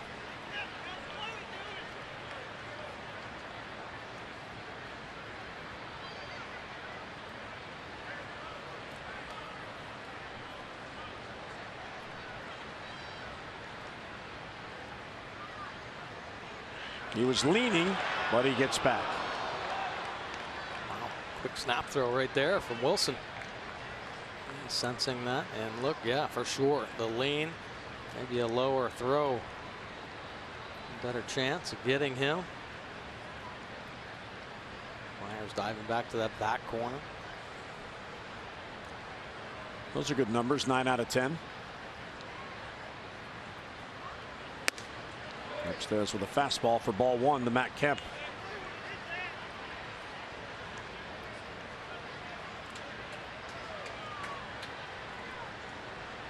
Pena looking to the bench. John Russell calls the pitch outs and the throwovers. They work the tendencies of the base runners. And there goes Myers. Throw behind him as he stopped, and no play at second base.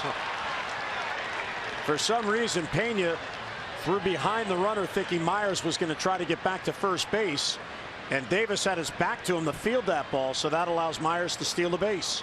Well, he had a terrible jump. Started slow, and you see him stop. I mean, that's a heads-up play by Pena. It's just that Davis's back was turned. Myers going back. Look at the juke step right there. Hustling on in. Pretty heady play there.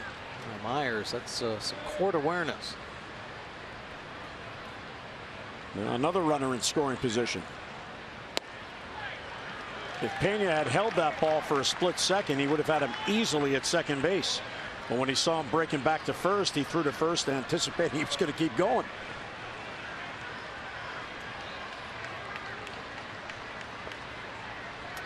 Another long inning for Tyler Wilson. It's a 6th batter. Padres so far 2 for 7 with runners in scoring position. So 7 opportunities already in this game, and we're just in the 4th.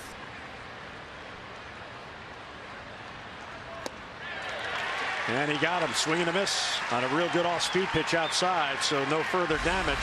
But San Diego gets the lead back. Strikeout ends the inning, mid-4th, 3-2 Padres.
Baseball brought to you by T-Mobile. Craig Kimbrell of Boston. Since 2014, whether with Atlanta or San Diego or Boston, his team has lost 17 of 20 games he's come into when the game is tied. Closers hate ties. They want to protect the lead. Kimbrell can't hold a tie. Yankees 22nd in total runs scored. No player has a batting average above 285. And Marco Estrada of Toronto starting tonight against Arizona. 5 runs or fewer in 10 or 5 fewer hits, in 10 consecutive starts. That batting average leads the major leagues. But Arizona does have a 3-2 lead on Toronto. That game in the 7th at Rogers Center. Pena and Tyler Wilson talking it over. Frustrating night for Tyler. But he's kept them in the game. It's 3-2. Dave Wallace saying, come on, let's go. Keep your head up.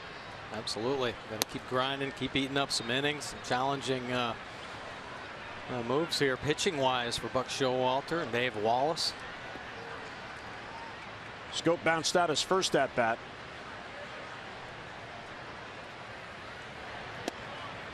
Strike on the corner. Jonathan didn't think so.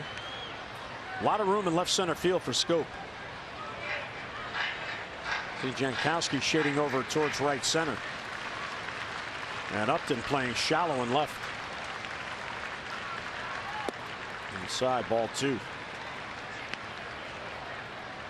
And we'll see how Perdomo bounces back here after the long inning and upset with his right fielder as he came off the field. He now has the lead back at 3-2. Ball 3. Now Orioles have to keep the pressure on Perdomo here. And they answered the bell for him, his offense.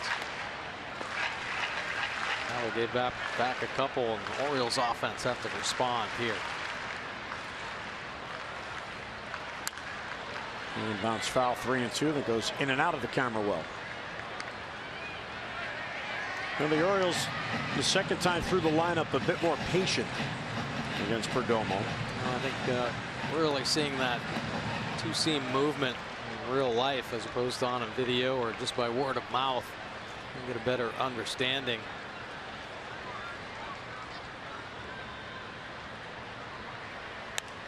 And fouls it back, the off-speed pitch.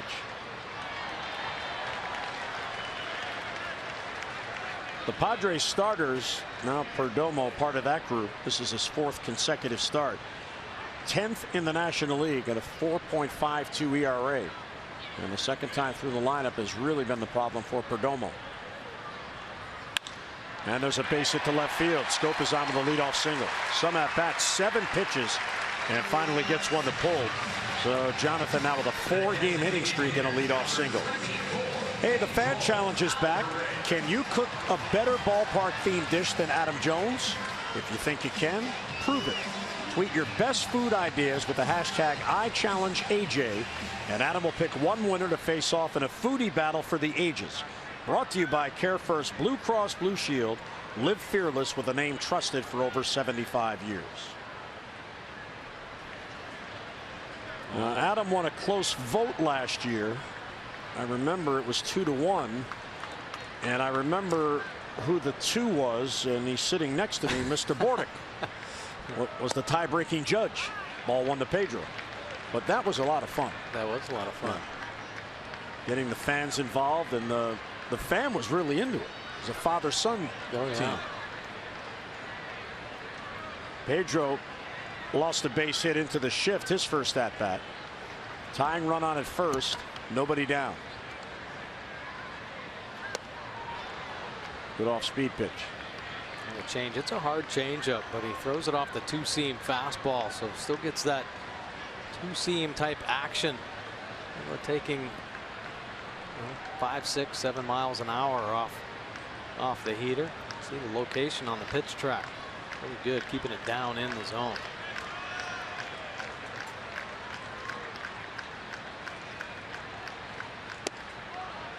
Strike at the knees. Pedro does not agree. Thing. Get him up, because if it's down by the knees, it's probably going to dip down out of the strike zone. Another change, 89 miles an hour. Wow. It is a borderline pitch, to say the least. A 1-2 the count on Alvarez. Scope on at first. None down here in the Oriole fourth.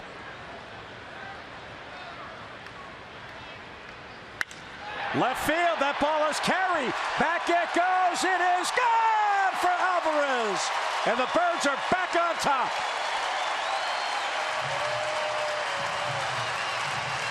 Using the entire field, he goes the opposite way for his 8th home run.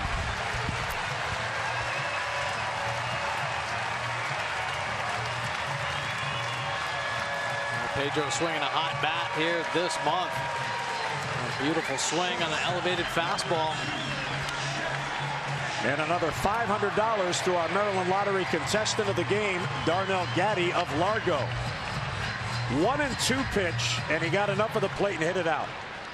You would think he was going to be targeting the bottom of the zone. And boy, did he make a mistake. And that came off hot. 106 miles an hour off the bat. 387 the other way for Alvarez. So his torrid June continues. Look at this pitch. That's 1 ball, 2 strikes. Norris setting up down and in. This pitch up and out over. Young right-hander showing the frustration there. Hardy's soft line drive. That ball is sinking, and it's in for a base hit. Right off the end of the bat. Kemp was deep, and Hardy has a single. So 3 consecutive hits here in the Oriole 4th inning. Fans, on Sunday, July 10th, don't miss a big way to celebrate one of the Orioles' biggest stars. All fans at that afternoon game at 1:35 against the Angels receive an Adam Jones jumbo baseball card presented by Topps. Then after the game on a Sunday, all the kids 14 and under can run the bases here at Oriole Park, as they can every Sunday home game this year. Enjoy a big Sunday day game of baseball, and then have your kids get the thrill of a lifetime running the bases. Orioles.com or 888-848-BIRD for your tickets. Another visit from Darren Balsey, pitching coach. Nice little team meeting, trying to get everybody out there on the same page, try to help the young pitcher out, make a play behind him. He's talking about driving that 2-seamer, the bottom of the zone, getting the ground balls. He retired the first 8, got in trouble in the 3rd with a 2-out walk to Pena. Jones drove in Pena with an RBI double to right on a ball that was misplayed by Kemp off the carom off the wall. But then Kim, after a wild pitch, singled home Jones. And now he's allowed a single and a 2-run home run, followed by a single. And Perdomo has heard all about J.J. Hardy stealing. Yeah. Well, you know, I think when you're in the National League, you just kind of think that they're going to tip a bunt or maybe a hit and run in these type of situations. Bottom of the lineup coming around. Just doesn't happen as often in the American League. Well, I'm sure the Padres advanced scout knows that the Orioles have a total of just 2 sacrifice bunts on the year. And Scott Coolball talking with Alvarez. Coolball's going to love that swing when they go over it later on the video. Oh, wow. Just going with it. Let the velocity do the work. 1-1.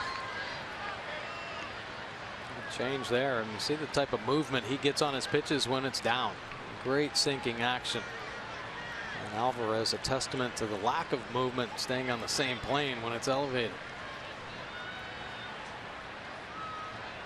Ball and a strike on Flaherty, who struck out his first at bat, one of 5 strikeouts for Perdomo, and there's a very close pitch, and Flaherty got the call. Perdomo seems to me, Mike, has a tough time containing his emotions. After that pitch was called the ball, he slumped his shoulders, grimaced. I could see the inexperience for a pitcher who was an A-ball last year, first in the Midwest League and then in the Florida State League. Yeah, and well, that's the thing, and you know, when you find an arm like this. And there's a base hit against the shift. 4 straight hits in the 4th inning for the Orioles. You take a chance in picking them up in the Rule 5. You run that risk of development at the major league level. And unfortunately, it's happening more and more. And here you see another elevated 2-seamer. A little easier to handle, but nice to see Flaherty staying hard to the middle. And they're keeping the pressure on this Padres team.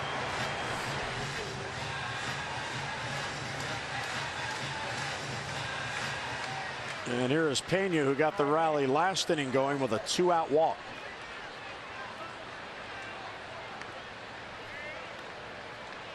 The Orioles have 6 hits now, and they didn't even have a base runner the first 8 batters of the game. All 8 in a row were retired. But since then, 6 base hits plus a walk and another runner reached on an error. Still nobody out here, first and second for Pena. And he squares to bunt, and he takes a strike.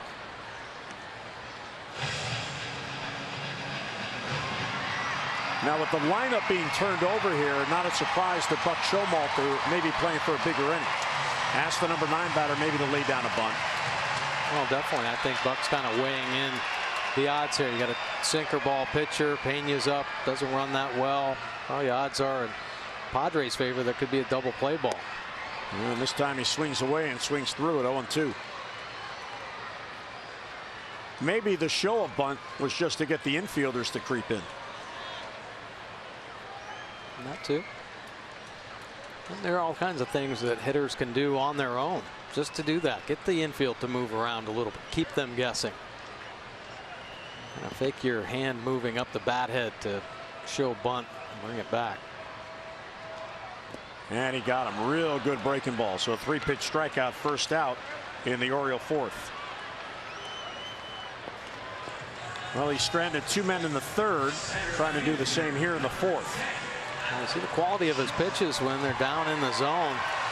And a couple early breaking balls to get ahead, and then burying the finishing pitch.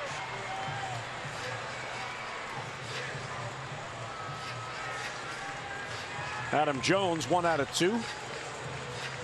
RBI double off the wall in right field, so he's got a 3-game hitting streak going now. And he has 11 RBIs in his last 10 games. You know, I'm sure it's just a coincidence because he was due to break out anyway. But it is kind of interesting that ever since that first game in Cleveland, when Buck Showalter put him in the leadoff spot, he has been tremendously consistent.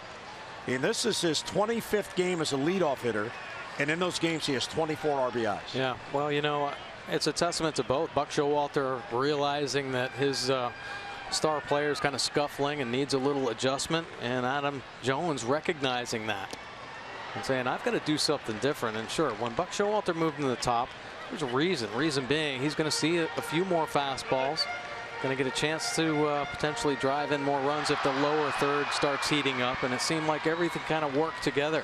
Lower third started getting on base. Adam getting more opportunities, and he's taken off. His swing is as good as we've seen it this year for an extended amount of time. Ball on a strike on him.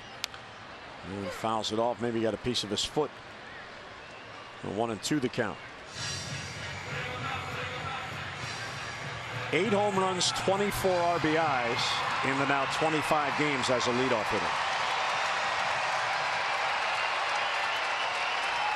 And he's put the time in, working. I think we've seen time and time again, and Adam continues to kind of remind himself just the shoulder level. If he can keep his shoulders as close to being level as possible instead of tipping, when that front shoulder comes up a little bit, pulls the hip out and the bat head drops. Fly ball to right. That chases Kemp. Hardy's going to go back to tag. Kemp has it. Hardy is going towards third. The throw goes over the cutoff man, and JJ slides in safely. So it is first and third, but now 2 men are down. Nice job by JJ Hardy advancing there. And we've already seen a wild pitch. Let Adam Jones get over to third base, so there is potential there for ball getting away.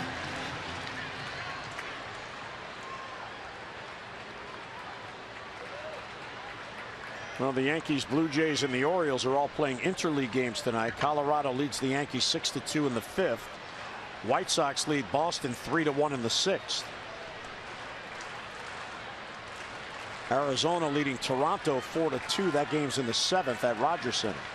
And Tampa Bay is trailing again at Cleveland 3-0 in the 6th. Rays are really scuffling. They'll be here this weekend. Here's Kim. Ball 1. A nice take right there from Kim. Kind of a sign of what he's been able to do here. Reason why his batting average has clipped up a little bit. The ability to let the ball travel just a hair longer. Very nasty slider there. We've seen some the Orioles hitters swing over the top of that pitch, but he let it travel enough to recognize the pitch. He isn't gearing up for the fastball as much anymore. He trusts his hands, so he can let that ball travel. Ball 2.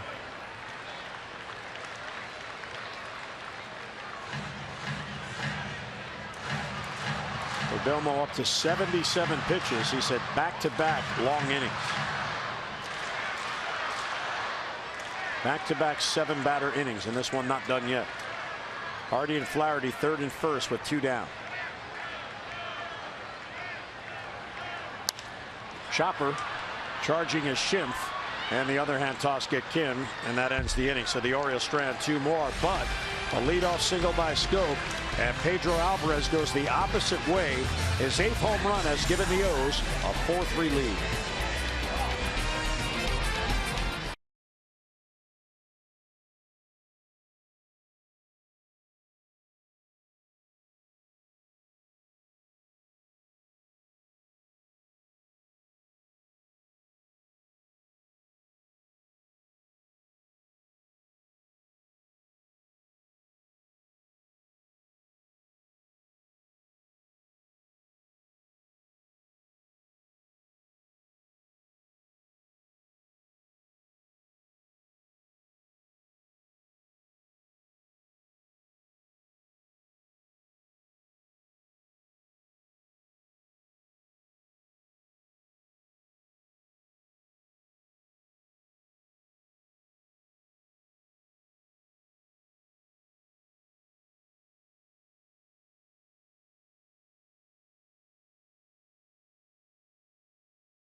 Rocket arms, strikeout leaders for both teams. Chris Tillman leading the way for the O's, 86 strikeouts. On the other end, the Padres, Drew Pomeranz, 96 Ks this year for the Padres. Brought to you by Quicken Loans, Rocket Arm. There they are, 2 strikeout pitchers. Chris Tillman, a monster year. Pomeranz got the strikeout pitch going as well. So Tyler Wilson now looking for that shutdown inning. Here's Solarte leading off. Ball 1 outside. Orioles now for a second time have given Wilson a lead. Upton on deck, and then Schimpf for San Diego in the 5th. Wilson does not yet have a 3-up, 3-down inning. There's a strike right there. Solarte's been on base twice against Tyler. Struck out 2, has not walked a batter. He's hit 2, and he's allowed 1 home run. Padres have had at least 1 hit in every inning. Bunt against the shift, but it goes foul. Not a bad idea. I don't know, and Orioles have to be aware of this stuff. This is a team that's going to try everything. Pull out the stops. They've been trying to define their, offensive philosophy, just their team philosophy in general.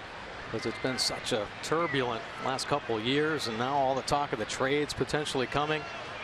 A young manager wants to get the most out of this team. And he got him.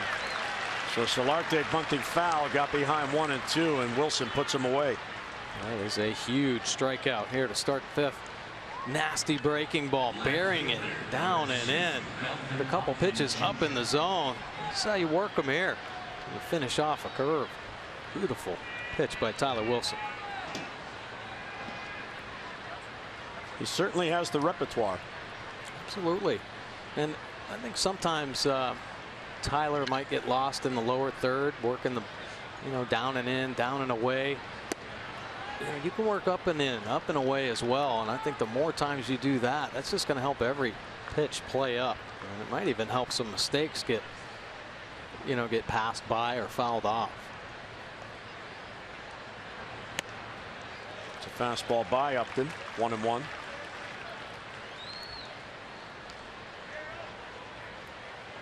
Well, it's certainly in the interest of the pitcher, you would think, to use all the quadrants. Yeah. That way you're not as predictable, and the hitter is forced to look for different things.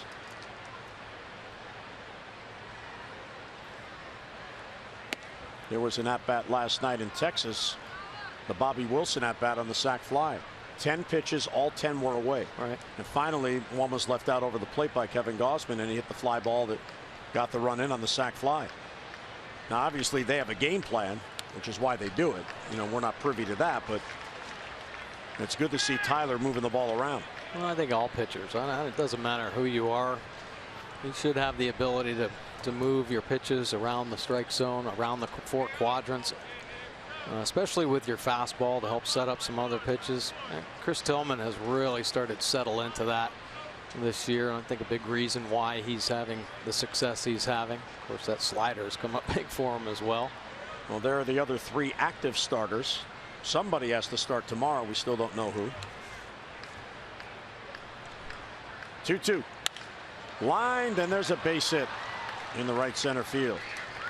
So it continues against Tyler Wilson. A base hit by San Diego in every inning. And a 1-out single here in the 5th. This copyrighted telecast is presented by authority of the Orioles. It may not be reproduced or retransmitted in any form, and the accounts and descriptions of this game may not be disseminated without the express written consent of the Orioles. A lot of families here tonight having fun at the ball game.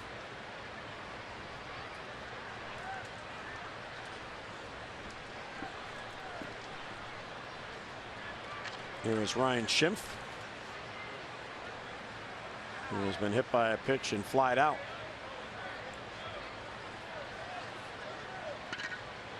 He's out of Covington, Louisiana.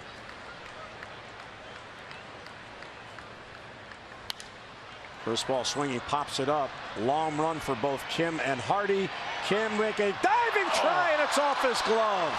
What an effort by Kim. He always plays deep. That one hung up nearly enough time. He got to it and in and out of the glove. Some effort. Yeah, fans really loving the effort here by Kim. Puts the head down and just running to the spot. Starts the slide and wow, almost comes up with a sensational play. Ends up sliding about 10 feet. He needed 1 more inch on the turf. It hit off the side of his glove. Well, the fans let him know. I love that. Of course, that effort diving into the wall on the home run, and then that effort right there. A couple pretty good tries. Upton chased. Melvin Upton has been running this year. He's got 15 steals, 4th most in the National League.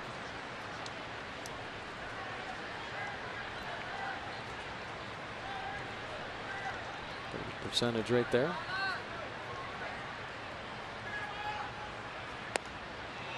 Outside, off speed pitch.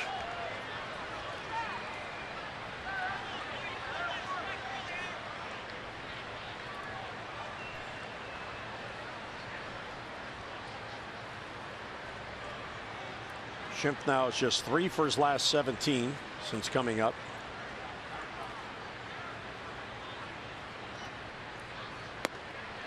And another off speed pitch low. Pretty impressed with the way the Padres look over pitches. A mixture in this lineup of younger players trying to make a name and some veterans who have track records, and a 38-year-old manager in Andy Green, and a bench coach that you better listen to him. Up that goes, swinging a bouncer foul that goes into the Oriole dugout. Good pitch with that cutter. And a couple times riding it up and in on the left-handed hitters.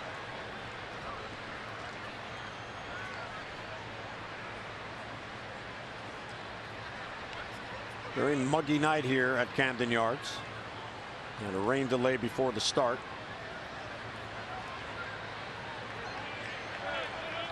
A lot of communication on the Orioles infield right now. J.J. Hardy, only man on the left side, so they know who the pivot men are out there. 2-2 on Schimpf. Upton doesn't go, and it's upstairs, ball 3.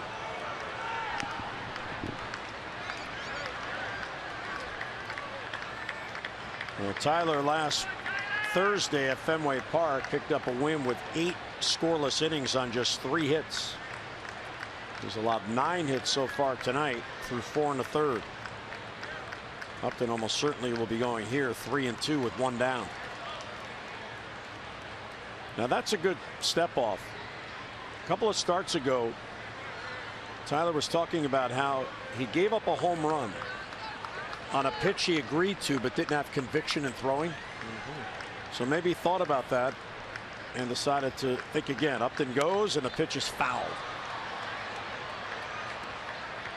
Yeah, you really better have your heart into the pitch you're about to throw to the plate, because if not, there'll be some consequences to pay. And we've heard it before, you know, a catcher, you can put the fingers down, but really only a suggestion.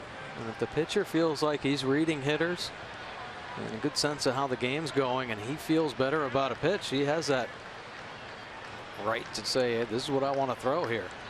Upton runs and it's pop foul again. So he has seen 7 pitches. He's about to see an 8th.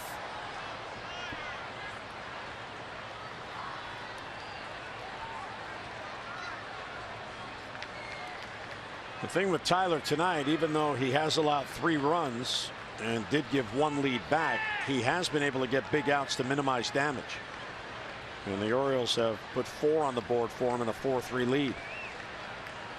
And Wallace in his usual spot right in front of the tunnel. Upton runs outside, ball 4. So an 8-pitch walk, and the Padres have 2 on with 1 out. And here comes Dave for a visit.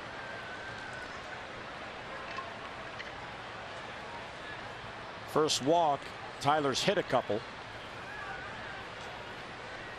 Now this is all going over the book. Game plan here. Norris already taking him deep. Inside fastball. How about the pitches by inning here for Tyler Wilson? That first inning, very laborious. The 24 pitches. Got some bullpen action. Don Cheedy picking up the phone. I want this inning to get out of hand. Oliver Drake up on the bump.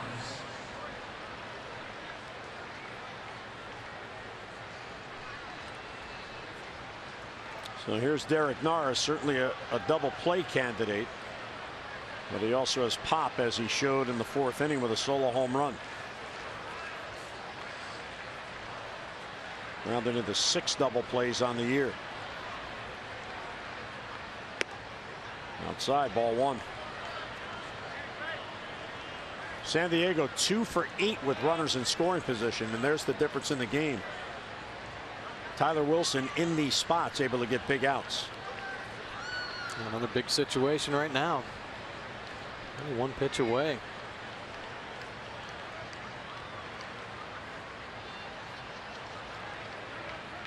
Time requested by Norris.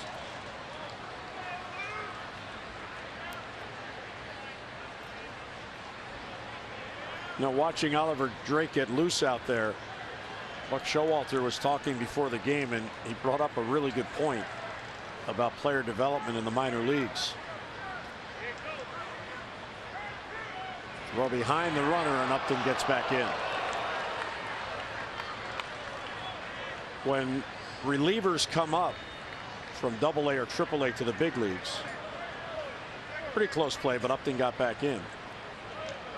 On this team, they're not going to be the closer when they come to the big leagues.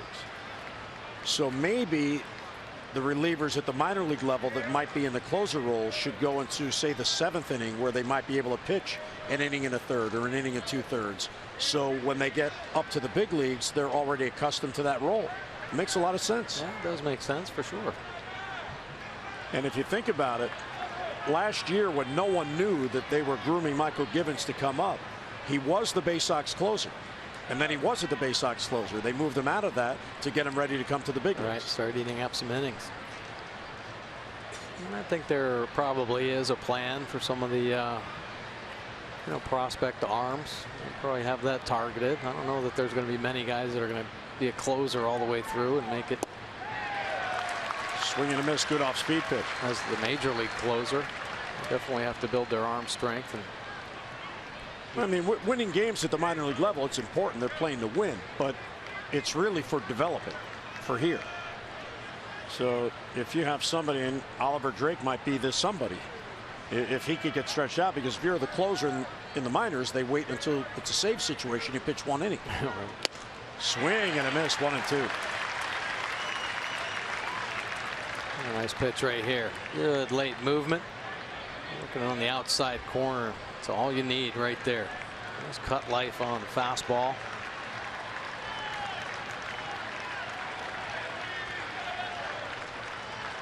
Upton and Schimpf second and first with 1 down.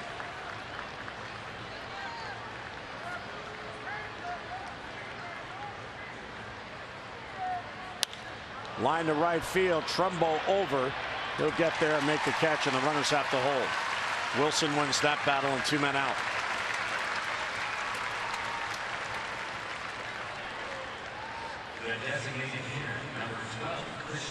Tyler really working hard here. And this is what you get out of Tyler. He's never going to give in. He's going to keep battling. Execute pitches. A couple good ones there to Norris. Up with the second out. 21 pitch inning.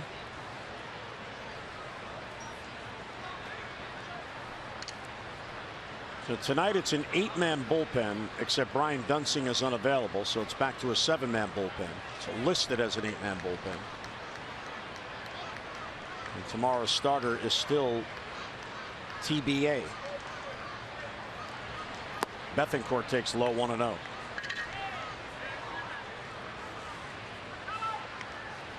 With Paul Janisch being outrighted today after clearing waivers, and he now has 3 days to decide if he's going to stay in the organization or become a free agent. The Orioles do have an open spot on the 40-man roster. It's now at 39. Here's the 1-0, grounded to short. There's Hardy. They'll go to Scope, and Tyler Wilson gets out of it. Nicely done. First and second, 1 down, and the Padres can't score. Our Chevy do-ups heading to the bottom of the 5th. Trumbo, Davis, and Scope.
Well, 4-3 game. That one has turned out to be a lovely night.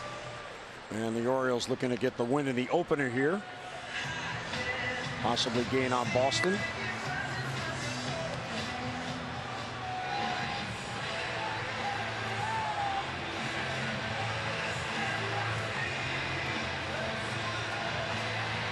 The Orioles have been trying to run. The young righty keeps coming back here. Last inning, Orioles a couple runs on the board. Pitch count getting up there, but This is all about development. And how else are you going to learn if you're not pushed through the middle part of a ball game? Mark Trumbo leads off. And a little bit low, 1-0. Mark has reached on an error. And he has also struck out. Perdomo back-to-back 7-batter innings. Orioles put 2 on in the 3rd, 2 more on the board in the 4th. And there's a strike on the corner.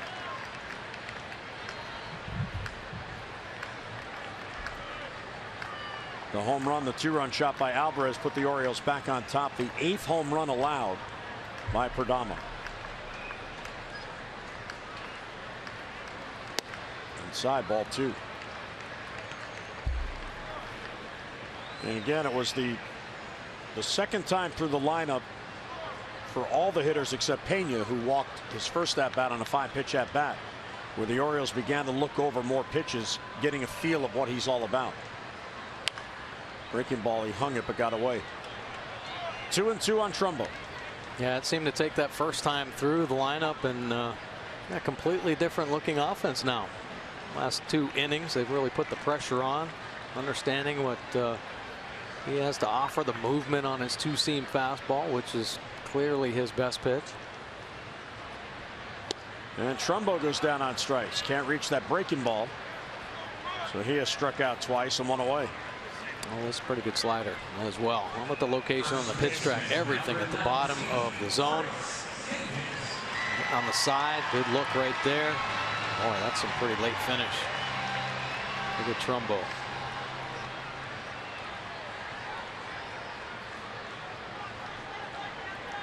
Chris Davis 0 for 2 with a couple of strikeouts.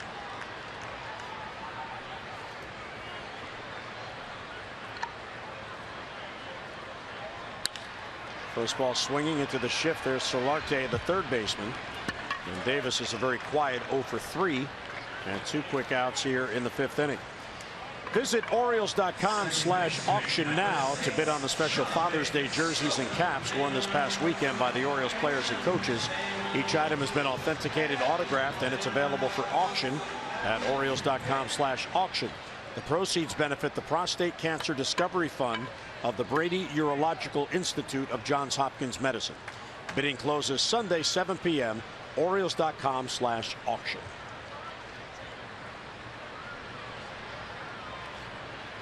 Scope takes ball 1, 2 outs, nobody on. Jonathan got the rally going in the 4th with a single.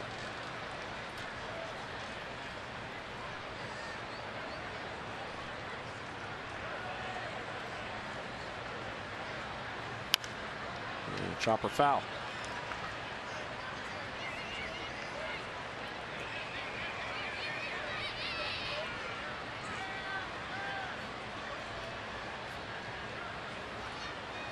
I'm told I shortchanged the bidders. I incorrectly said bidding closes at 7. It's 10 p.m. on Sunday. Oh. So you have 3 more hours. So we expect you to up your bids. I'm looking at you, Mike Porter. Yeah. Now, you weren't in uniform that day, so you don't have one, right? Because I bid on your jersey. No, I don't.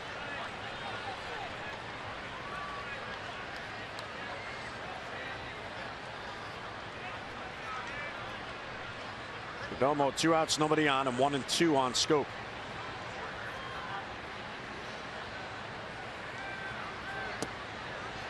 Pushes it across the plate, down and away.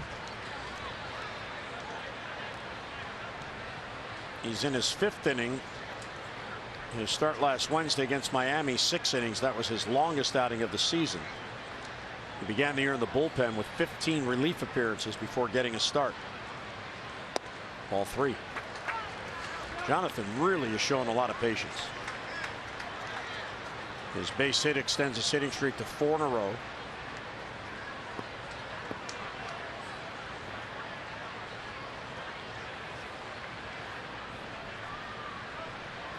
And the 3-2 is low, ball 4, and there's a 2-out walk.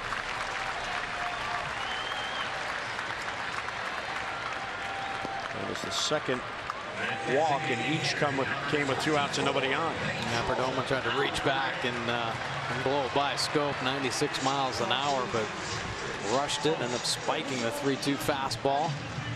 And potential threatening in a 2-out lightning inning. Pedro Alvarez 2-run home run to left field on a 1-2 pitch his last at bat. That gave the Orioles the lead back after San Diego grabbed the lead in the top of the 4th.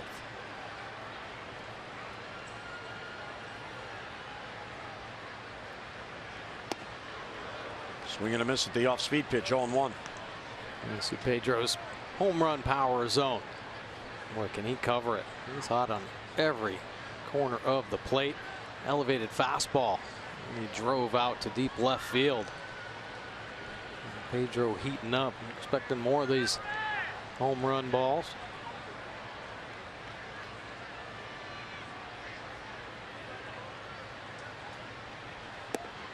Ball 1 inside. There's Kevin Quackenbush, right-hander, beginning to get loose. He just did get up. Perdomo now at 92 pitches. And again, when you start in the bullpen, the pitch count becomes an issue. Pedro to right field. Back that one goes towards the bleachers, and that ball is gone. There's a 2-home run game for Alvarez. And the Orioles have a 6-3 lead in the 5th. The bull starting to heat up.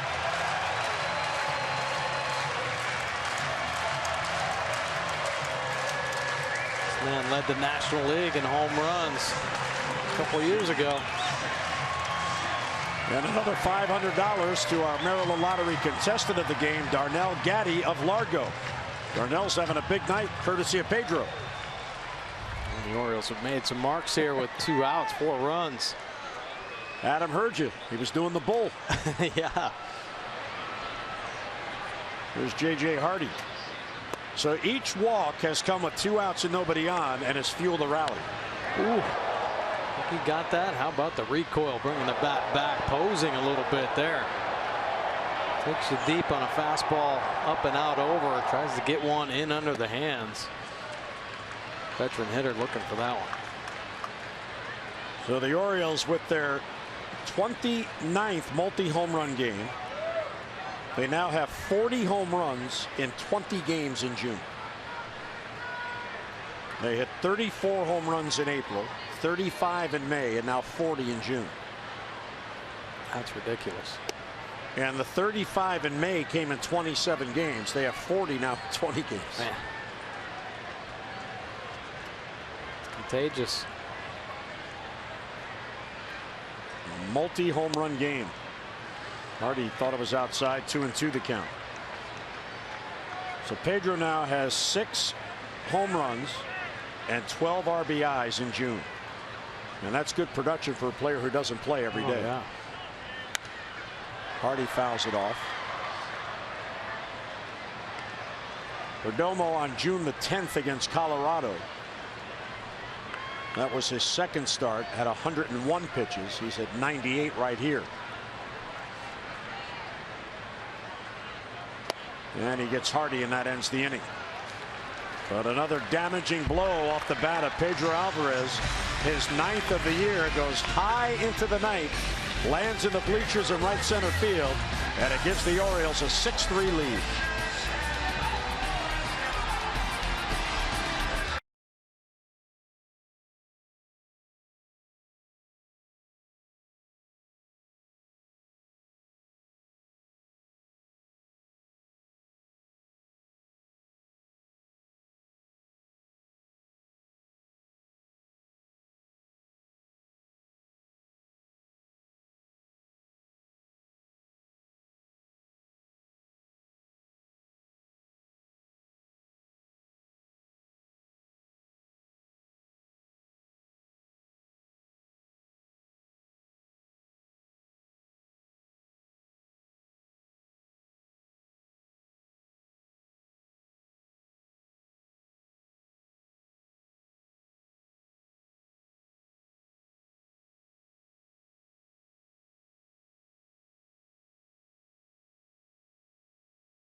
Cards, the Orioles now with a 6-3 lead. Couple of home runs by Pedro Alvarez. And welcome into the booth, Jim and Mike, on this very humid Tuesday night. Two things in this game we've seen. The Orioles explosive at any moment. Tonight it happens to be the same player, Pedro Alvarez. And Tyler Wilson learning a lot tonight. Trouble all over the field. He keeps getting big outs to minimize damage. Yeah, it really does. I mean, Tyler Wilson's come a long way. He understands the importance of every pitch at this level. He has gotten into some jams, but the ability to come up with the big pitch, it looks like he and Pena are on the same page right now. Pena's getting the most out of him, and it's nice to see the Orioles offense once again supporting a starting pitcher. And here is Alexei Ramirez to lead off. Number 9 batter, then Jankowski and Myers.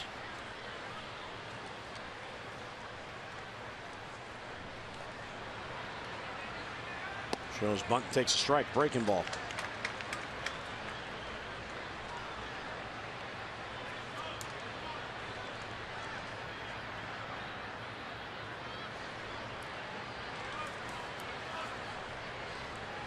The Orioles, the first 8 were retired, and since then they have exploded.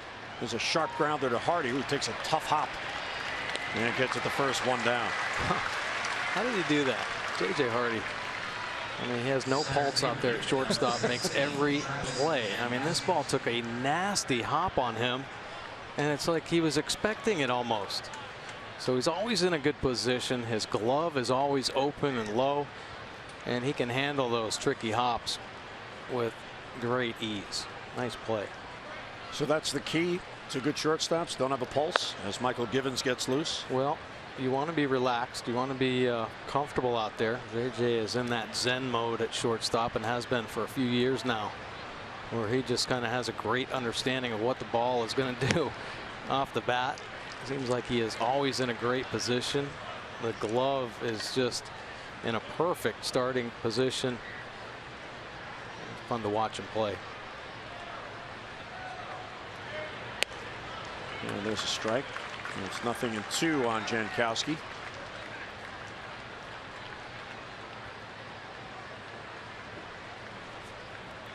Tyler trying to win his 4th in a row and give the Orioles a bounce back win after last night's loss in Texas. And he badly swung at that pitch. Badly fooled, and a strikeout. 2 men down. There we go. Throw it a little harder. It's where it starts out, so he's expecting more of the fastball variety, maybe a little cutter under the hands. About halfway there, it looks like that fastball for sure, but nice tight spin on the end. Comes in looking like a heater, but drops off like a nasty curve.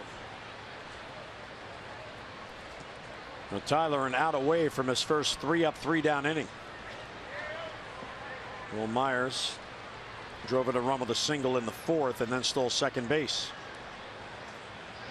At the time, that base hit gave San Diego the lead. There's a weak fly ball to right center field, and Adam Jones will squeeze it, and Tyler Wilson a 3-up, 3-down inning. We'll head to the bottom of the 6th. O's come to bat looking for more.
game, and you kind of look by this pitch arsenal comparison.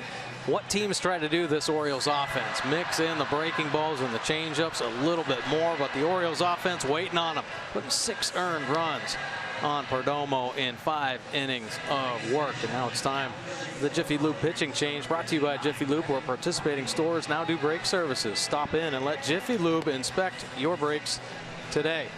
Well, Padres going to the bullpen. Kevin Quackenbush out of the pen.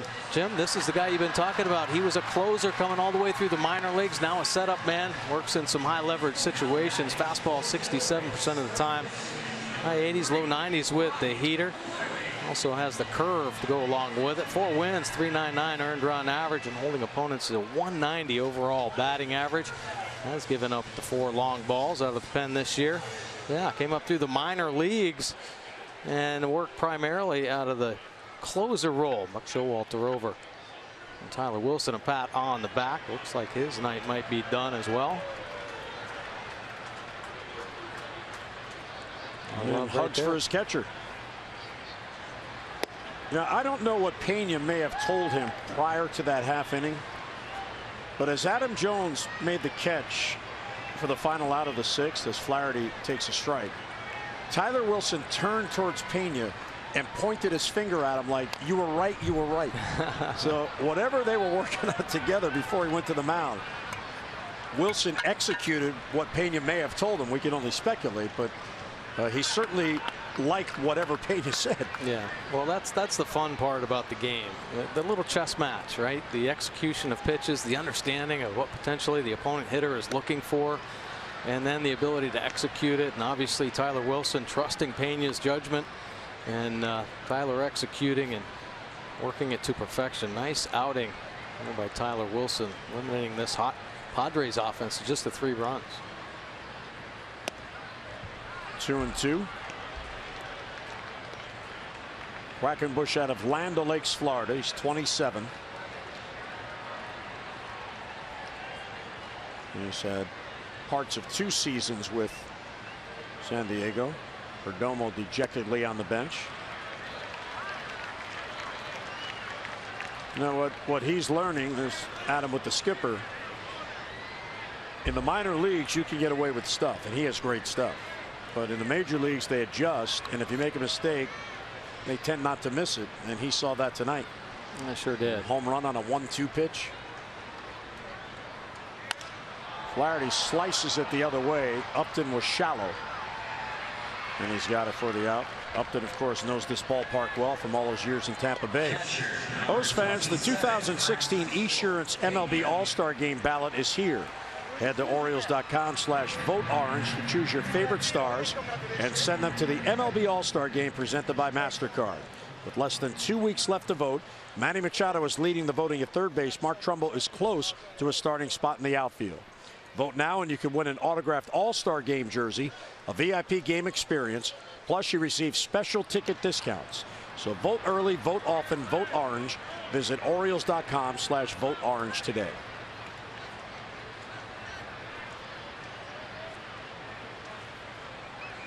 1-0 on Pena, who has walked and struck out. He has scored a run. Breaking ball bends in there for a strike.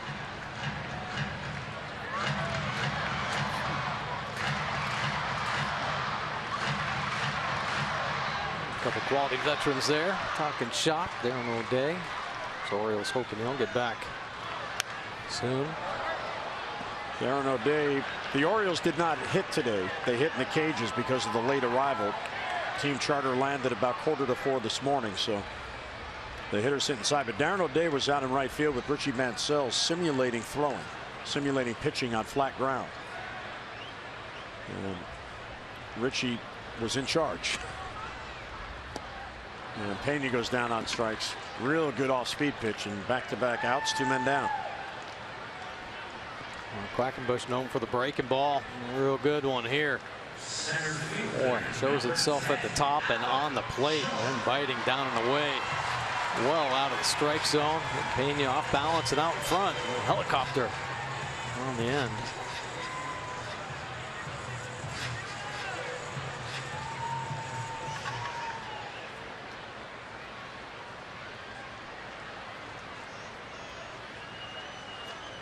Adam Jones 1 out of 3.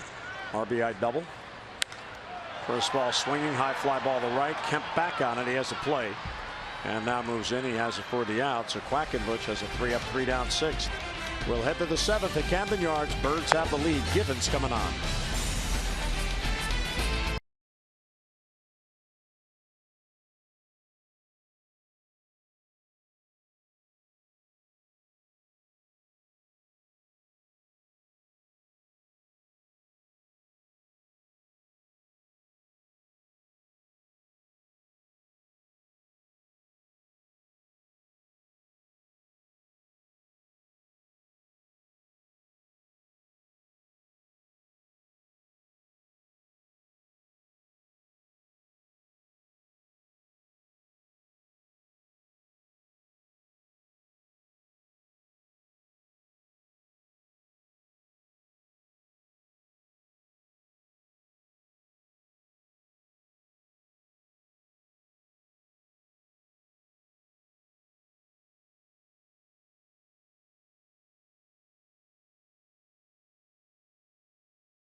The ball game, but battling through another solid performance. Well, Wilson some trouble in the first inning, but he comes up with some big pitches when he needs it. Nasty breaking ball to get Kemp. How about down and in to get Solarte there? Another good one. The breaking ball started to work for Tyler, and he just started cruising through 6 strong innings. Only the 3 earned runs, scattering the 9 hits on the day. And there is the breaking ball percentage, 38%. Took him a while to find it, but when he did harness the command, it became a big pitch for him tonight. Another very strong outing for Tyler. Back-to-back quality starts. Michael Givens now coming out of the Orioles bullpen. The fastball 60% of the time. Power from the sidearm slot. Mid-90s with the heater. Sweeping slider, and he's working on a change. And he's been using against the lefties. 27 games, 5 wins on the year for Givens. 2.70 earned run average with the 45 punch-outs in 33 1/3 innings of work, pulling opponents down to that 242 batting average. He last worked on Saturday against Toronto. Here's Matt Kemp outside 1-0. Kemp has had a good night. He is 2 out of 3 with an RBI single.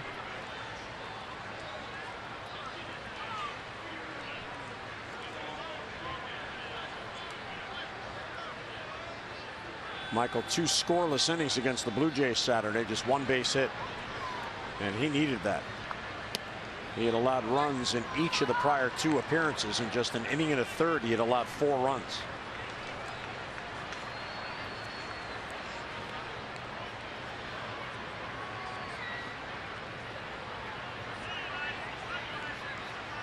Falls behind 2-0.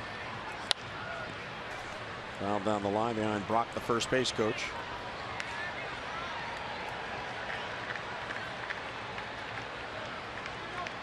We still don't know what the Orioles are going to do for tomorrow for the start. Tomorrow would be Mike Wright's start, but he's been optioned out. And he was replaced with Despaigne. Of course, Despaigne was starting in AAA. That ball's crushed down the left field line, and that's it for a base hit.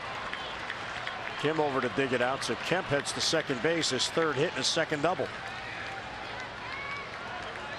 Well, this Padres offense had coming into this ball game, 3 of the top hitters in the National League. Most hits in the month of June, and now Kemp, I think, taking the lead, pounding out the 3 hits tonight, jumping on another double down the left field line.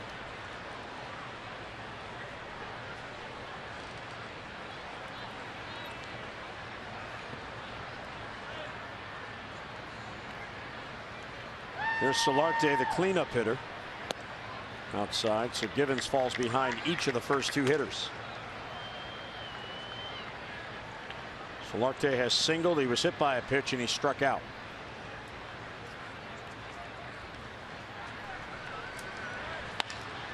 Soft line drive. That's going to fall. Base hit. Another one up in the zone. Trumbo overruns it. That's going to allow Kemp to score. It is a 6-4 game. Kemp had stopped. That'll be an error on Trumbo. And it's a 2-run game. Now Trumbo over boogieing a little bit out there. Kemp was slowing down into third base. He wasn't thinking about scoring at all. Actually froze on the soft liner. Trumbo kind of trying to catch it in rhythm. That's the type of play you just break down, square up on it. Make sure you control the baseball. See it sneaking underneath the glove. Padres able to get a little bit closer. So that allows the tying run to come to the plate. Here's Melvin Upton. Ball one.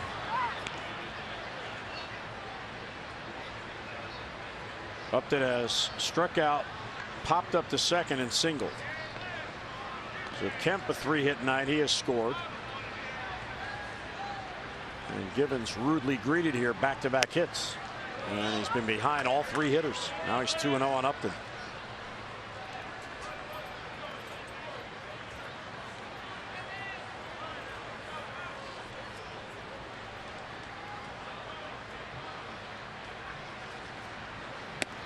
Way outside, ball 3. Brad Hand, left-hander, getting loose. Givens doesn't seem to have the command here tonight, Mike. He's been behind 3 consecutive hitters, and 3-0 is the count. There's a strike on the corner, borderline pitch. Yeah, for sure. I think Kemp maybe chase him out of the zone a little bit. They just flared a tough pitch, but Givens got to get back in the strike zone. Fouls it off, so 3-2.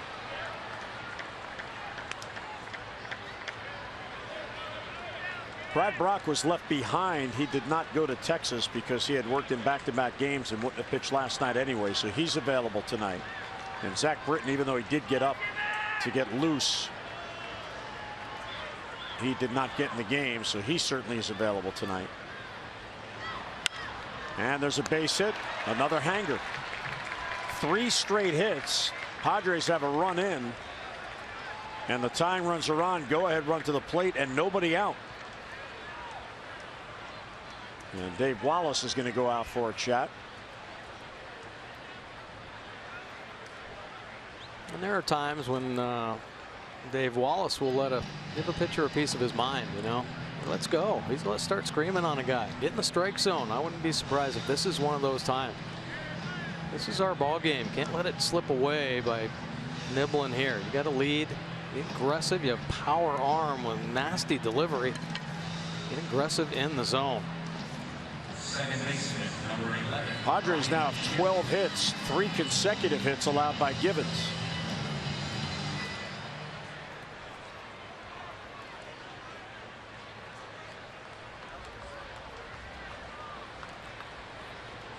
Here's Ryan Schimpf, who was 0 for 1. He's also walked and he's been hit by a pitch. Fastball for a strike, 0-1. Well, the first hitter he's been ahead of. I think pitching coach Dave Wallace, sometimes you got to look back into the history of young players. And Alan Mills, who was pitching coach for Michael Givens back in Double-A before he was promoted to the big leagues, kind of tagged him as Dr. Bannister, the Incredible Hulk, because when he'd take the mound, he'd just get a different type of attitude. Very nice guy off the field, well-spoken kid, very calm demeanor, but when he gets on the bump, he just turns into the creature. You know, stays very aggressive, and at times you see maybe some passiveness. So I think Dave Wallace going out there and trying to light a fire and get him going again, get that competitive edge. Fastball low and away, 1-2.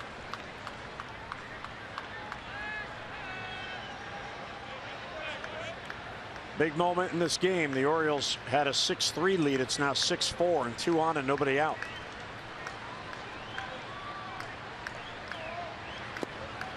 2-2. There's a changeup Givens has been working on. Nobody up behind Givens.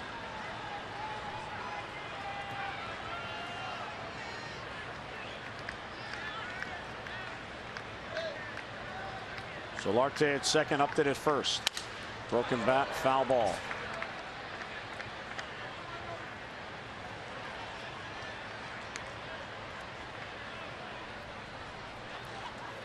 Driving this fastball in there. Sidearm. See the extended swing there, catching a piece of Pena. Shaking it out. Both catchers have been getting hit on the plate. That last inning, Adam Jones caught a piece of Norris. Pena taking one off the wrist. There's Norris on deck. 2-2 the count. Ball 3. Givens is really battling here with his control. He got ahead 0-2, and he's about to throw the 7th pitch in this at bat to Ryan Schimpf. Pop foul, out of play.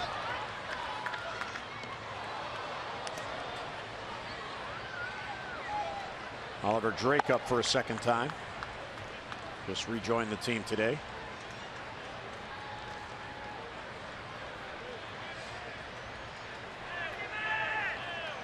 Three and two on and nobody out. Foul back this way, just below us. Literally just below us. Now this Padre, you know, we've talked about this offense of the Padres, and they just continue to keep putting the pressure on the O's.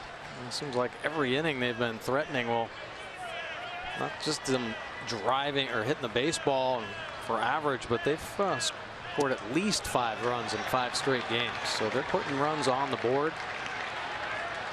And you see how. Well, it's pretty obvious Michael Givens does not have it tonight. Even though one hitter he got ahead, he comes back to walk on a 3-2 pitch on a 9-pitch at bat. So the Orioles lead is 2. The tying run is now in scoring position. The go-ahead run at first, and nobody out.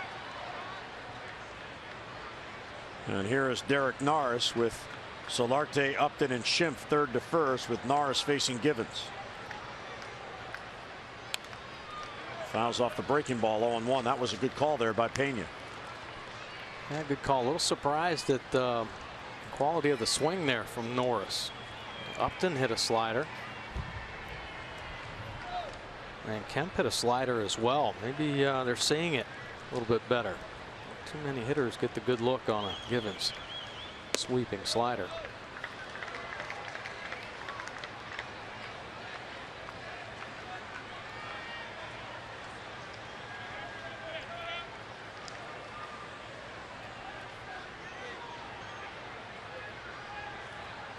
Ball and a strike on Norris. Outside, ball 2.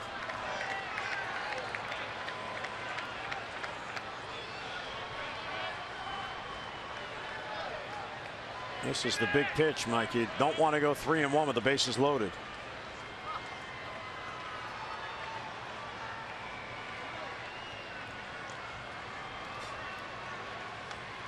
Swing and a miss.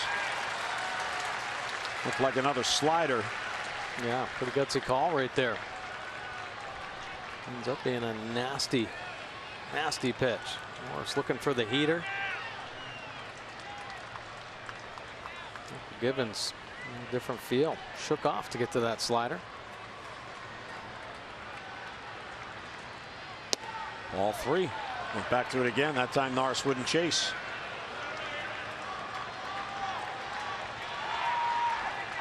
Has been in this position before. The opponent's not a lot of success.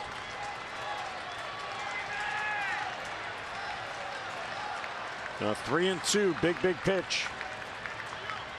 And he walked him and forces in a run. It's a 1-run game, and here comes Buck. Michael Givens comes on. 5 batters face, 5 batters reach. And it's a 1-run game, and the bases are loaded and nobody out. Michael Givens there trying to feed on an over-aggressive hitter, and Norris is backing off. So Oliver Drake comes on to try to put out the fire in the 7th.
Is brought to you by PNC Bank for the Achiever in You, and by American Standard Heating and Air. It's their all-star sales event with up to $1,100 in instant rebates or 0% APR for 36 months. Tough night for Michael Givens. 5 batters face, 5 batters reach. He's allowed the Padres to pull within a run, and the bases are loaded and nobody out. Here's Oliver Drake. Yeah, you see the frustration in Michael Givens' face. Oliver Drake this year, pitch arsenal fastball 42% of the time, breaking ball only 3, but that changeup, the nasty split finger, 55% of the time. Great numbers in AAA once again. 202 earned run, average 10 saves on the year.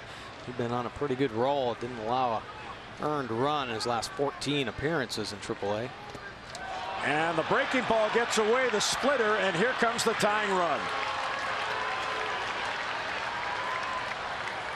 And a 3-run rally, and there goes the Orioles lead. Well, tough break there because these two guys battery mates in AAA. You know, Pena's familiar with the split finger. Oliver Drake burying it, but Pena not getting the glove down. Right through the 5-hole. Another run. Scores for the Padres. Take a look. Gets the glove turned over, but not the right spot. Fouls it back, 1-1. Michael Givens allowed 3 straight hits, then back-to-back walks. All the runs his responsibility so far.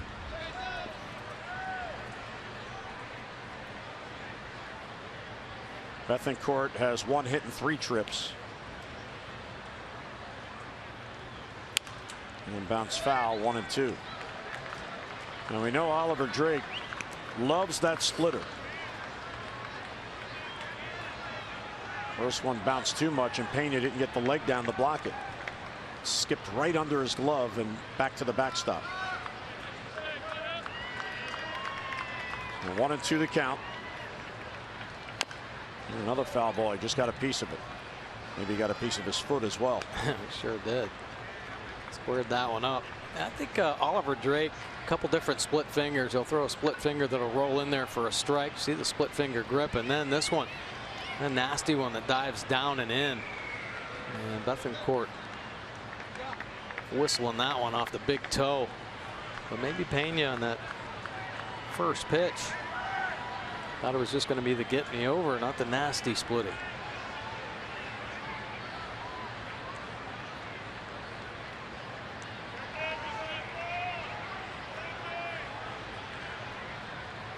Strikeout would be big here if Drake could get it. Go ahead run now is at 3rd, and Norris is at 2nd. There's no longer a force.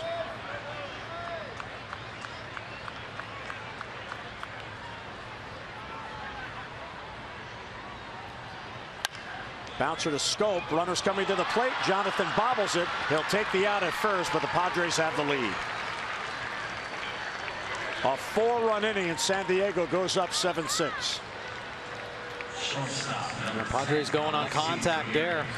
A little chopper up the middle, and Jonathan Scope trying to get the short hop, but just cannot come down with it. Get that out at first base. See the high hopper overall, he said.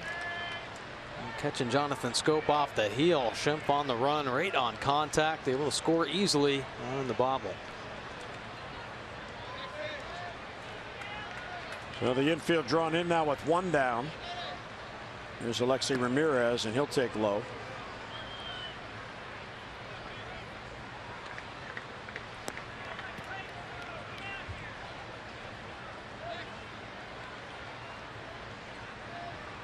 Well, for a second time tonight, the Orioles have allowed the Padres to get a lead back.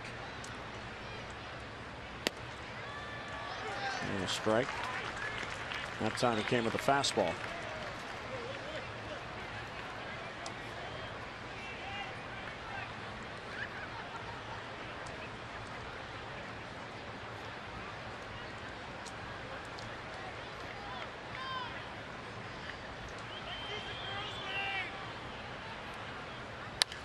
Foul back, 1-2. You know, when Oliver Drake had his opportunity in the big leagues last season, Buck Showalter obviously liking what he saw from Oliver Drake, but made it a point to talk to him about the importance of the fastball command.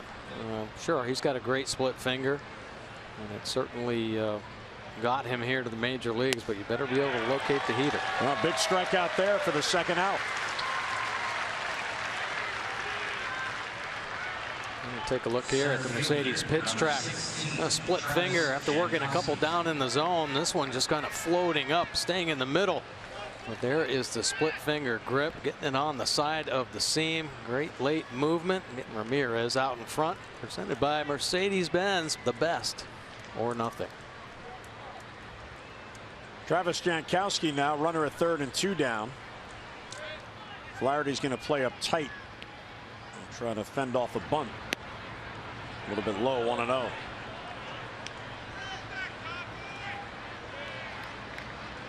Jankowski 1 for 4 with a single. He also has a stolen base. Swing and a miss. Good splitter there.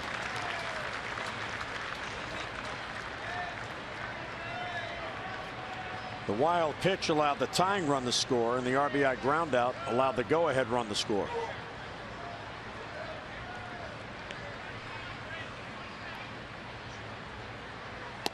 Shows bunt, takes a strike.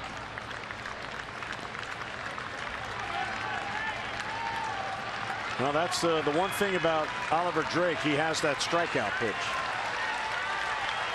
Yes, he had a run in Norfolk last week. 3 consecutive outings. He had 3 up, 3 down innings, all by strikeout. 9 strikeouts. This time he won't chase. 2-2. Yeah, he has interesting delivery, to say the least. Kind of squats on that backside, and then big shoulder tilt where that front arm kind of gets elevated. He spikes his back arm in the back, and tough to pick up. Some more deception. Pitchers try to find something unique. Just got a piece.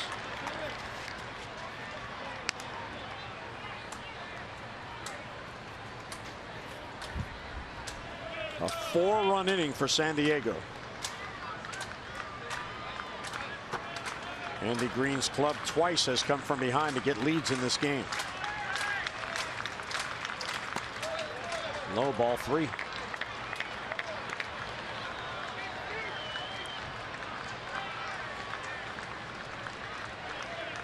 Well, if this San Diego team got any kind of pitching, they'd be a tough team.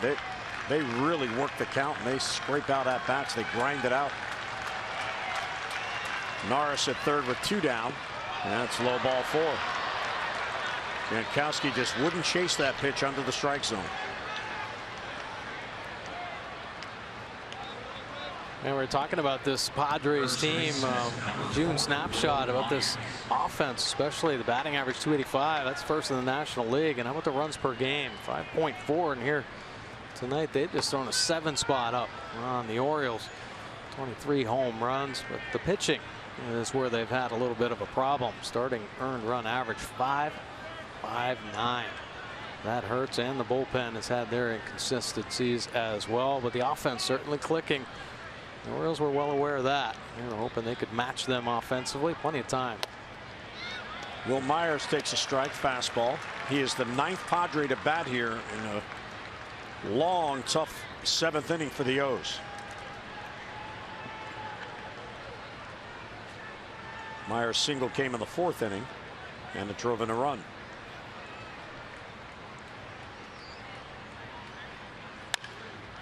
Bouncer towards Scope. Jonathan waits on it. He'll throw out Myers, and the inning ends. But a disastrous inning for the Orioles as San Diego bats around and scores 4. Our Crown Royal do-ups: Kim, Trumbo, and Davis. 7th inning stretch at Camden Yards.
And it's time for Alexis of Towson drive of the game. 3rd inning. Orioles look to get on the board. 2 outs after a Pena walk. Adam Jones smokes one off the right field wall. Kemp over Boogien. And that allows Pena to score all the way from first base and get the O's on the board. The drive of the game is brought to you by Alexis of Towson, the area's #1 luxury dealer. Come see why at LexisofTowson.com. Well, the Padres going back to the bullpen. Brad Hand in. Take a look at his pitch arsenal. The fastball 63% of the time. Pretty good heater, low to mid 90s. The breaking ball, slider curve combination, occasional change go along with it. Has picked up a win in his 32 games. 3.89 earned run average. And Brad Hand, opponents hitting .232 overall. He is controlling the lefties. Just a .161 overall batting. Facing Kim, and the breaking ball in there for a strike.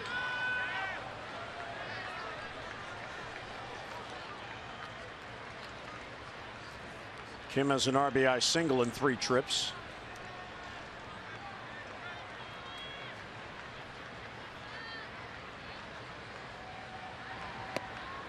Well, the job by Oliver Drake, even though he did allow 2 inherited runners to score, he kept it to a 1-run game. There was a big run out there in third base that got stranded. He also stranded Jankowski, who walked with 2 down. Givens charged with 4 runs in 0 innings. He did not get an out. Outside, ball 2. Looks like Drake is going to stay on. Nothing doing in the bullpen. Well, Pretty interesting week here, to say the least, for Buck Showalter, and trying to figure out the arms. And the arms he's going to be needing in tomorrow's game, and of course this upcoming weekend doubleheader on scheduled for Saturday. So trying to manage his way through here and keep arms fresh, and understanding who he has available for tonight's game and into even tomorrow's game. And we put it all hands on deck for tonight and try to come away with this victory. I think he was hoping for that, and then unfortunately Michael Givens, something that we haven't seen, unable to get that out. 3-2 on Kim. At strike 3 call. Kim thought he had ball 4. Started to first base, and he's rung up by Chris Conroy. Well, setting up, down and away, which might have tailed off that outside corner. Received well. I think just a nice group targeting that spot, and it's rewarded for it. Here's Trumbo. He is 0 for 3. Did reach on an error.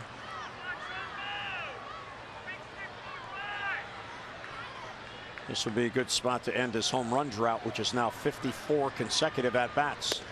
Ball 1 inside.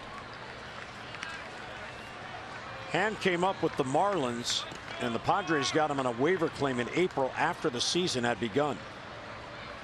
Trumbo has seen him 3 times. He's 1 for 3 against them.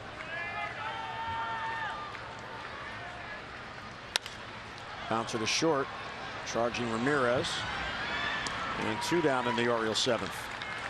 We hope you could join us tomorrow. The O's and the Padres wrap up this 2-game series. The Orioles have not announced their starter. The Padres will send Eric Johnson. Our coverage on MASN begins at 6:30 with those extra presented by Southwest, and then game coverage at 7 o'clock. We've got all the access you need right here on MASN. That Eric Johnson was a part of the trade that sent Shields to the White Sox. Johnson was one of the players. Came from the White Sox over to the Padres. Davis is 0 for 3, and he'll take a strike.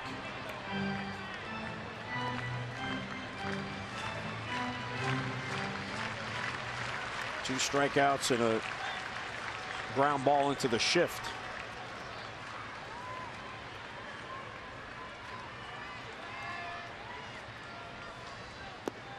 Waves at the breaking ball, 0-2.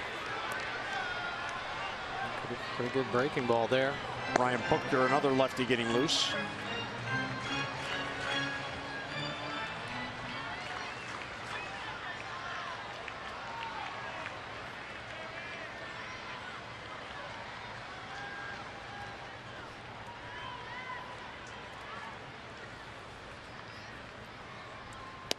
And Davis strikes out for a 3rd time tonight.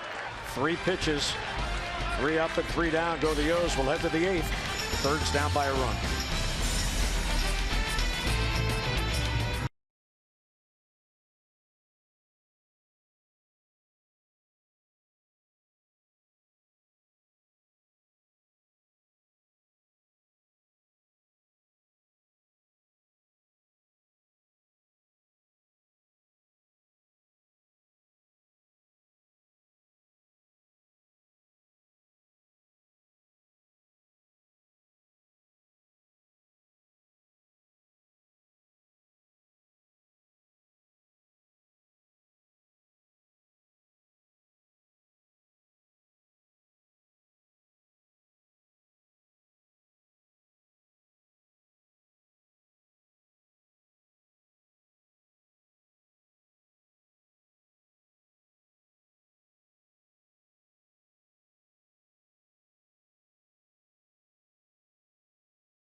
Highlights game one, short 2-game set. Pedro Alvarez getting pitched down in the zone. Nasty one there. Another changeup at the bottom of the zone, but how about a mistake? Two-seamer leaking up and out over. Alvarez hammering it the other way. Huge homer to give the Orioles a 1-run lead. At it again, working Alvarez down and in while he's hunting Heater in, and he gets it inner third and destroys a 2-run shot. Alvarez has heated up. 7th home run this month, and that home run gave the Orioles another lead, but they're battling back. Geico, 15 minutes could save you 15% or more on car insurance. Visit geico.com for a free rate quote. Drake stays on. Here's Kemp leading off, and he'll take a strike. This could be a big night for the Orioles if they come back, and they had a 6-3 lead that just evaporated in the 7th.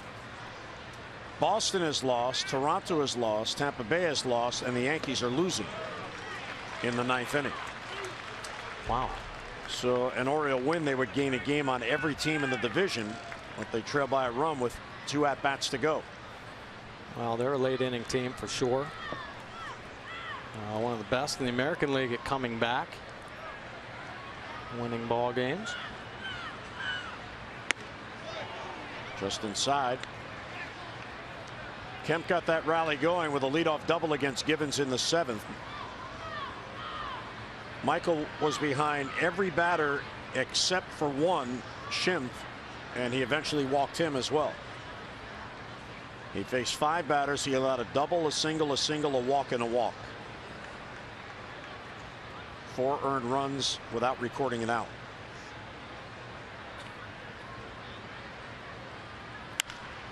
That one hung, and it's ripped but foul.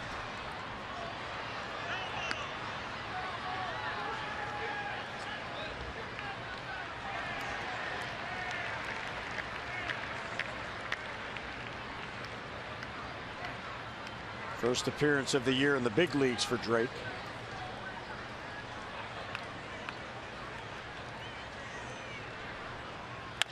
Chopper towards the middle. Scope is there in the shift. Tough short hop. Throws out Kemp, one away.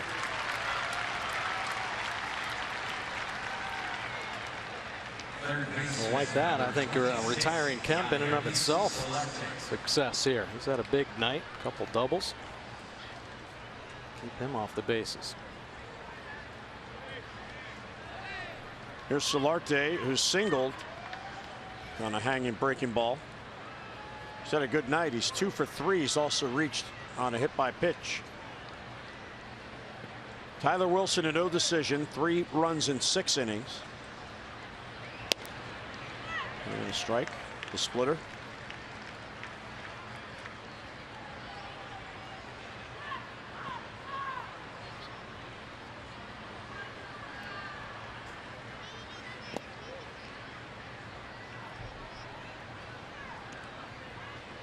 Now Oliver Drake, a converted starter into premier closer in the minor leagues. Great success the past few seasons. It's a by him, 1-2. Good fastball here. A couple split fingers. Love that for location. Driving it up and away. 1-2 on Solarte. And won't chase.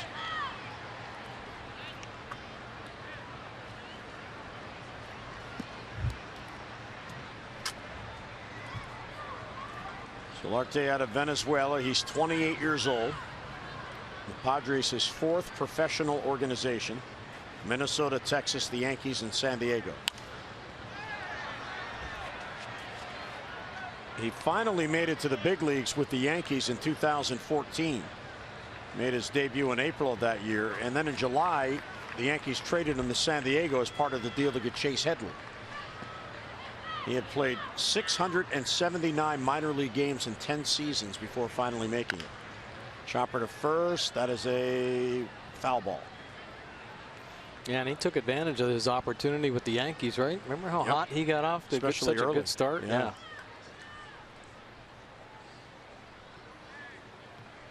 He just upped his trade value and got him shipped out to the West Coast.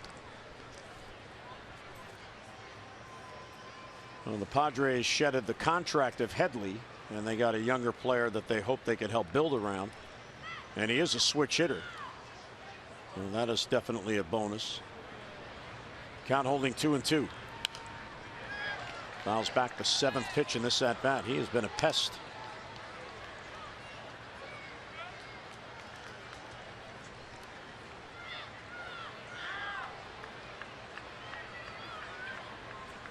Chris Conroy, the home plate umpire, reminding everyone the count is 2-2.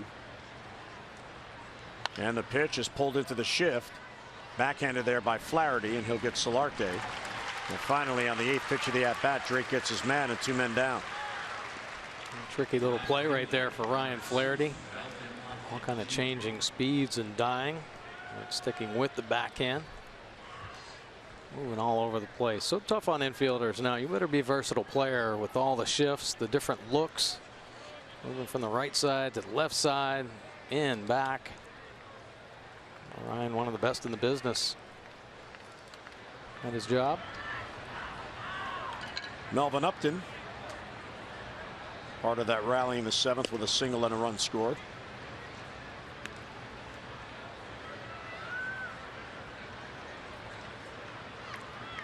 Drake has faced 6 batters. He's retired 5. He walked Jankowski on a 3-2 pitch last inning, but then got Myers on a ground out to end it.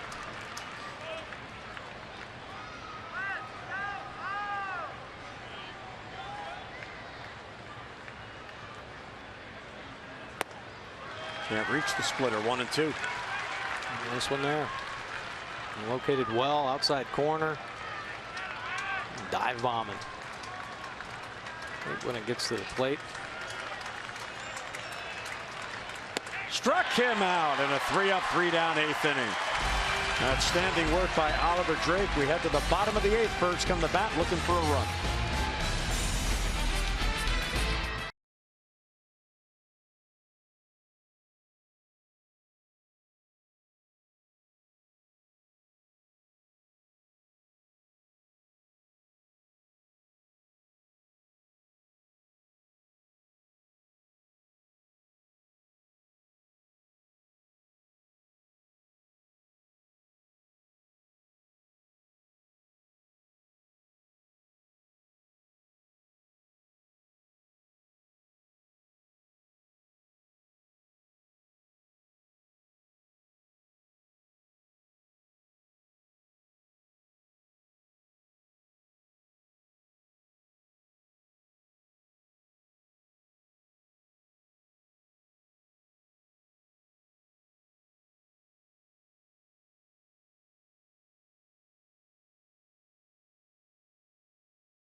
By Coons.com, over 2 million vehicles sold and counting. Home run leaders team-wise in the American League in June. The Orioles, with 2 here tonight, now have 40 home runs in 20 games.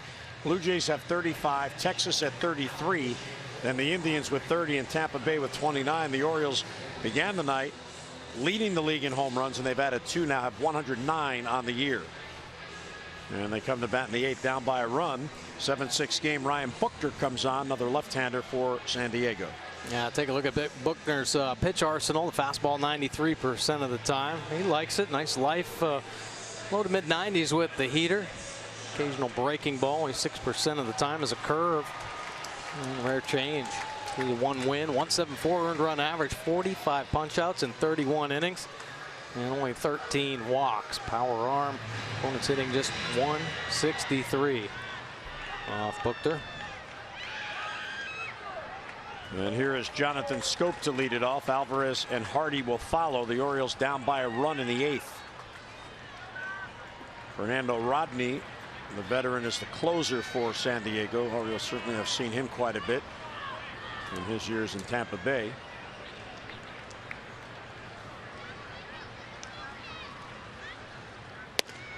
And a strike. Orioles have never seen Buchter. Kind of a reunion night for a few of these Padres players. Jankowski's from Lancaster, Pennsylvania. And he certainly has family here tonight. Swing and a miss 0-2, and Buchter is from South Jersey. He's from Highland Regional High School, and then he went to Gloucester County College before being drafted by the Nationals. So 2 guys from the region coming home to Baltimore and getting a chance to play before the family. And Scope is a 3-pitch strikeout. Since Perdomo left the game, the Orioles have not had a base runner. Take a look at this fastball here.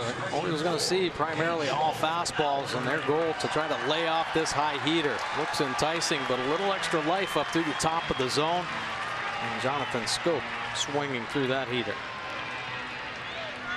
The Padres bullpen, Mike, came into this game 13th out of the 15 teams in the National League.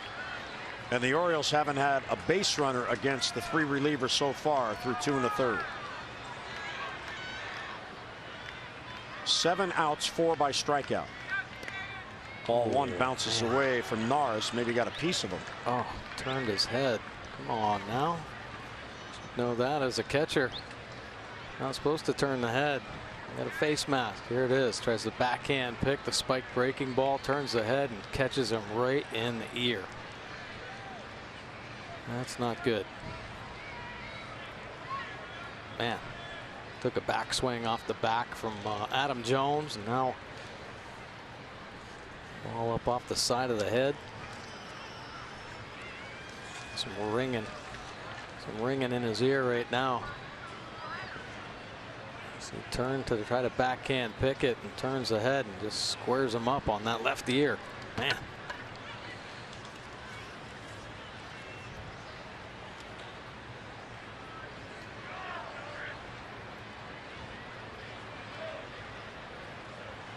And the trainer helping him out, checking the jaw.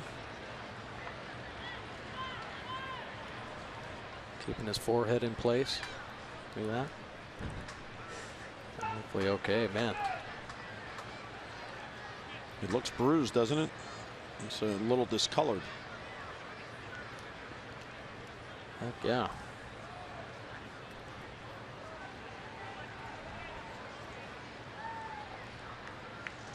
Man.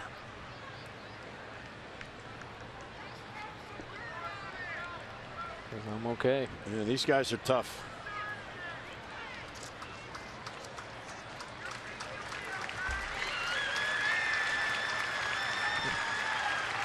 That's one advantage of the hockey kind of mask that a lot of the catchers wear. It does cover more of the side of the face. Yeah, definitely all catchers aware of the hazards of their trade.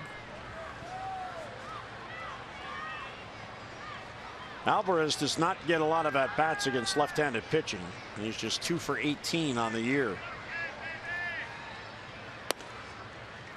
Borderline pitching a called strike. Pedro does not agree. He's had a tough time tonight with the strike zone of Conroy.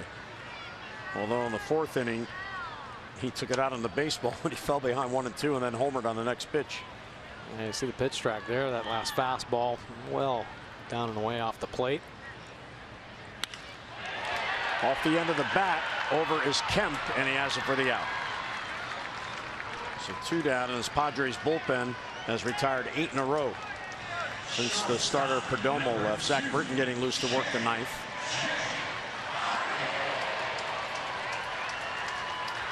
Orioles had a 6-3 lead going to the 7th. And San Diego sent 9 men to the plate, scoring 4 runs, all 4 charged to Michael Givens, and it's a 7-6 game.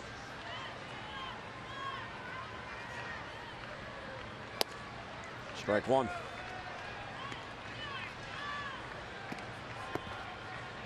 Adam Jones talking to Michael Givens. You know, Adam will keep him up, positive for sure.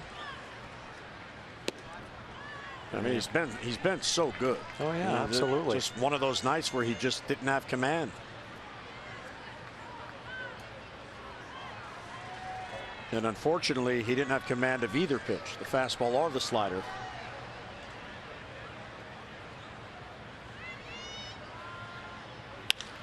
Ground ball foul down the line.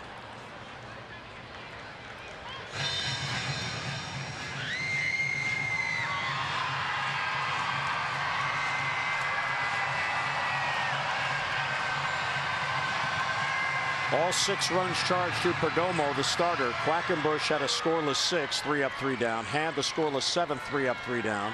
Now Buchter here in the 8th. 2 outs, nobody on.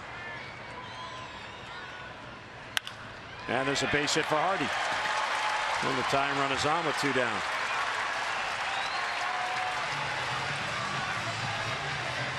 JJ keeps picking up his knocks. An elevated heater right there, taking it right back through the box. There you go. With the hands loading up and then firing through the zone. Nice flat bat path.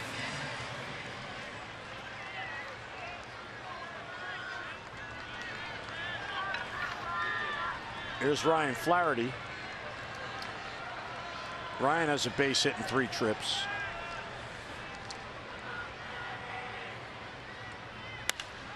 Oh, he had a pitch to pull and he got in front of it.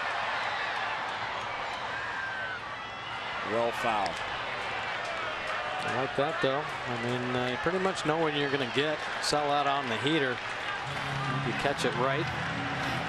Ryan catching that one a little bit out in front.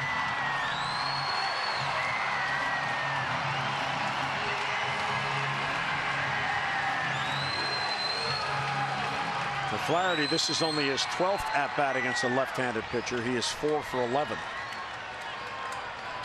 Buchter has never faced the Orioles.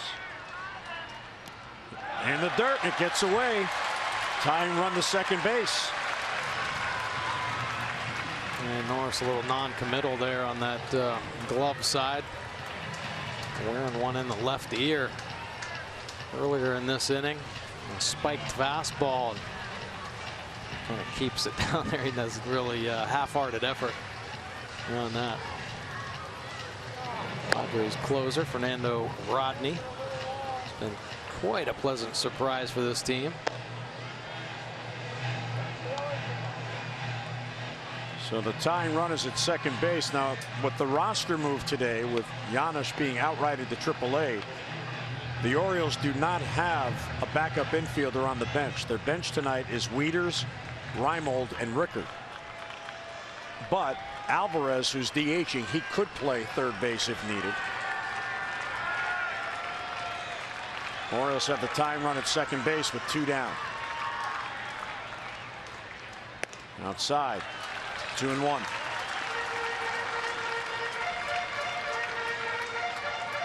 One for 5 with runners in scoring position for the Orioles. San Diego's 3 for 14. Oliver Drake with Tyler Wilson.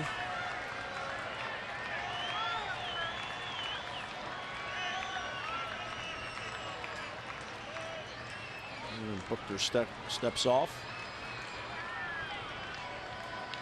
The one advantage the Orioles have here with JJ, the lead runner, not blessed with speed, is that he'll be off with the swing with 2 down. All right. So he won't have to look to see where it is or if it's going to land. He'll just take off. Breaking ball's high, ball 3.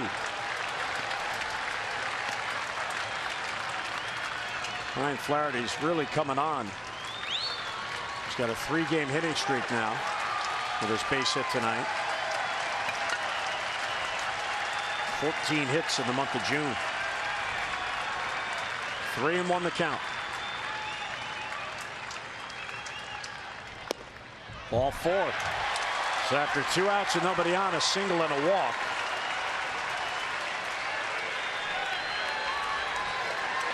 And Matt Wieters is going to come off the bench and pinch hit for Francisco Pena. So Rodney getting loose in the bullpen. Andy Green, the manager of the Padres, wanted a 4-out save. But with Wieters coming up, it doesn't matter. He'll either bat right-handed here or left-handed against Rodney. Matt Wieters been swinging the bat very well from the left side. Big numbers.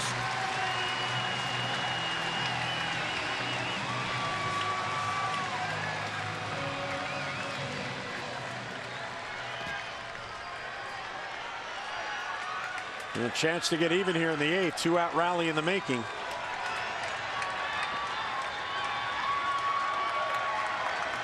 Two of the 3 Oriole rallies tonight started with 2 outs and nobody on.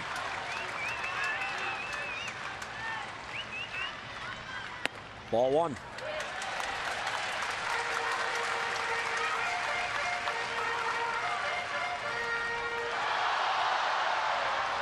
Wieters is 8 for 41 against left-handed pitchers with 1 home run. Ball 2. Hooker staring it at Chris Conroy, and Conroy just gestured it's outside. Right. That was nonchalant. Hey, it's here. Yeah.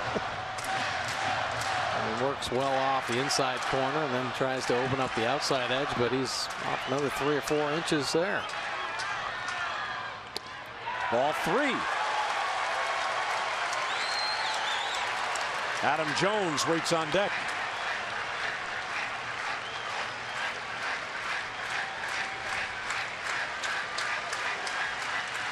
Does he get the green light?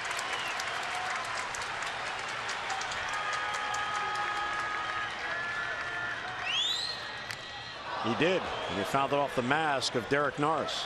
He's having a tough inning. Matt Wieters staying on the backside there. That's how you want your 3-0 green light hack to look. You do not want to get cheated.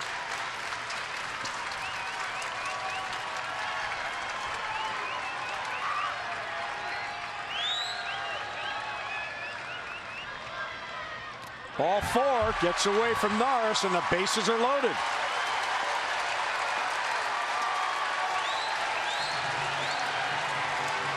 And here's Andy Green. Looks like we're going to get Rodney for the possibility of a 4-out save, and we will. So Booker retired the first 2 very quickly. Single by Hardy, walk to Flaherty, walk to Wieters. The bases are loaded with 2 men down. Chance for the Orioles possibly to get the lead. Rodney comes on in the 8th.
League. Texas is leading with 23, including last night over the Orioles. Birds are looking for their 22nd. Yankees have 19, Astros 18, and Minnesota has 17 wins. And Minnesota's had a tough year overall. They have 17 come from behind wins, just 21 wins on the year. The Orioles looking for a big 2-out base hit. Here's the closer for San Diego. They're going to have to do it against one of the hottest pitchers in the game, Fernando Rodney. Yeah, he's still around. Veteran closer, 39 years old. Fastball 60% of the time. Still low to mid 90s with the heater and the great changeup. And in 25 games, nothing on the board for an earned run average. 14 for 14 in a save opportunities and holding opponents down to a minuscule 133 overall batting average. And perfect with inherited runner stranded. He isn't used to coming in early, though. Not a lot of these more than one inning appearances.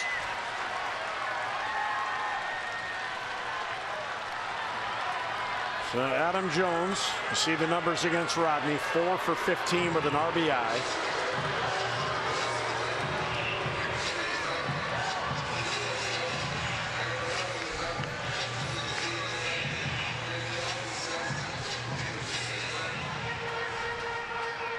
See Rodney this season, 25 1/3 innings pitched, no earned runs allowed. That's the most innings without an earned run in Major League Baseball this year amongst relievers.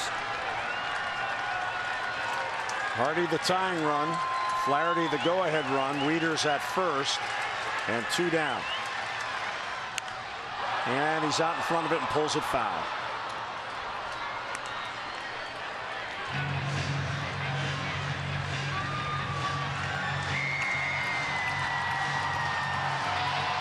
Here's the first pitch, changeup. Jones catching it out in front on the end of the bat. Almost have to sell out. Pick either the fastball or the change. Both pretty good pitches. Bouncer to second. There's Schimpf. He'll get it to first, and the Padres get out of it. So the Orioles trying to mount the 2-out rally, strand the bases loaded. We head to the ninth. Birds trail by a run.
Orioles baseball on MASN is brought to you by Southwest. Transparency, low fares, nothing to hide. And by your Baltimore BMW centers. Visit BaltimoreBMW.com today for exceptional offers. Folks up at the rooftop bar out there in center field enjoying the game. 7-6. Here's Zach Britton to keep it a 1-run game and get the O's up in the bottom of the ninth. Yeah, typically brought in the closing role here. Just try to stop this Padres offense, get the Orioles offense back up there. .93 earned run average, couple wins, 21 saves in his 21 opportunities. And this is a dominant closer. 134 overall batting average for Zach Britton, 78% ground balls. Ball 1, Matt Wieters now behind the plate. He pitched it for Pena and drew a walk. That leaves Reimold and Rickard on the Orioles bench. Ball 2.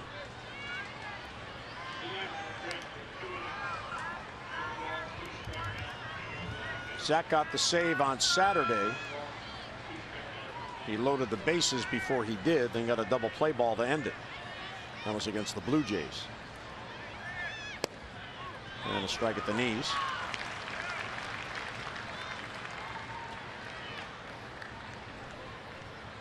The Orioles in the bottom of the ninth have Kim, Trumbo, and Davis due up against Fernando Rodney. All three inside, 3-1. Brian Schimpf has walked twice. He walked in the 4-run rally in the 7th, came around the score. He scored the go-ahead run.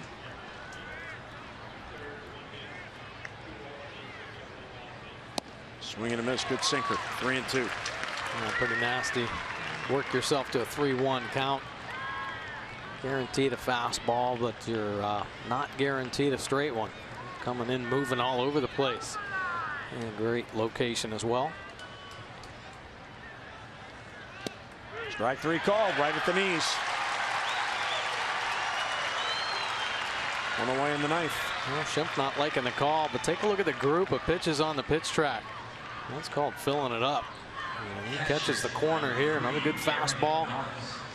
And Wieters locking it up to get the call.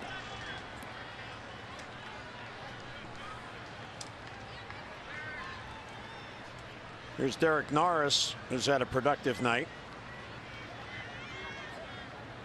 Solo home run, drew a walk with the bases loaded. That got the tying run in.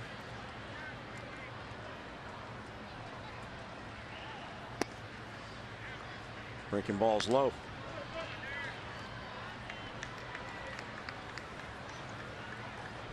Zach Britton just tries to steal a strike with that breaking ball at times, and certainly Matt Wieters wants to use the pitch every now and then, just getting the hit ahead of the hitters. But that is definitely the bread and butter right there.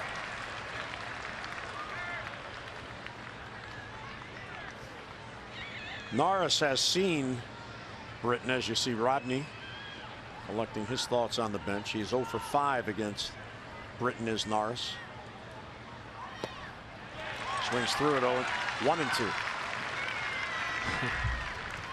Norris said, get that one out of here. He took it charge himself, threw the ball out of play. Nasty movement there, 96 miles an hour.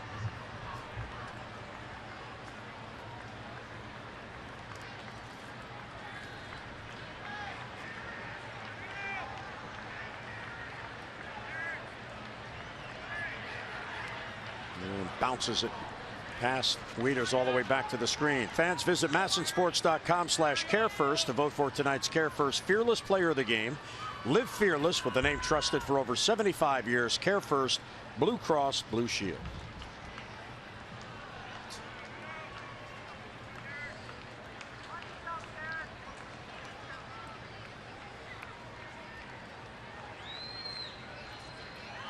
Sharply hit.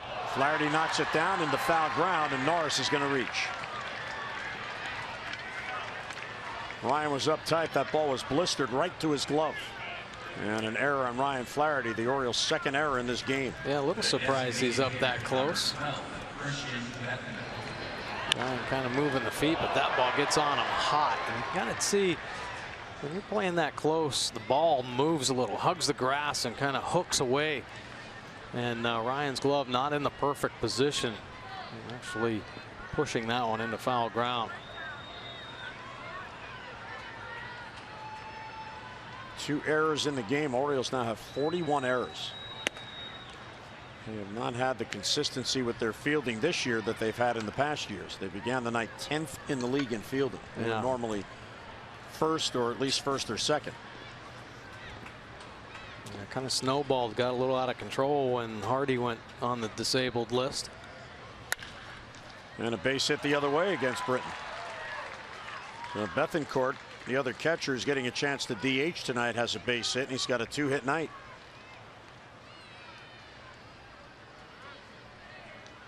Shortstop number 10, Alexi Ramirez. Well, that'll bring up Alexi Ramirez. Wieters out to talk to Wieters with a runner at second now. They have to change the signs. Ramirez, former White Sox shortstop, has seen Britton 10 times. He is 3 for 10 against him. Very important not to let San Diego score here. It's a one-run game. Orioles have one more at bat.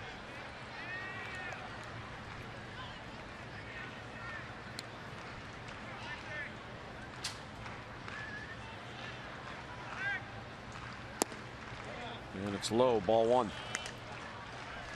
For the Padres, this is their second interleague series. They had the home and home with the Mariners, which has been designated as their natural rival. And they dropped 3 of the 4 to the Mariners. They play Seattle every year, regardless of what division they're playing in the interleague. Just as the Orioles play the Nationals every year.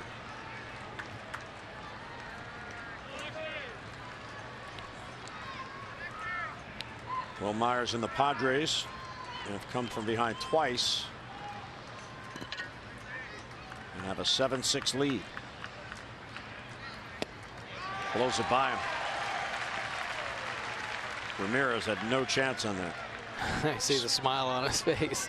2-0.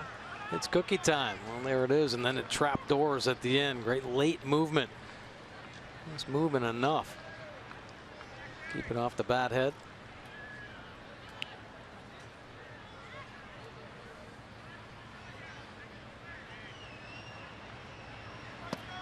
All 3.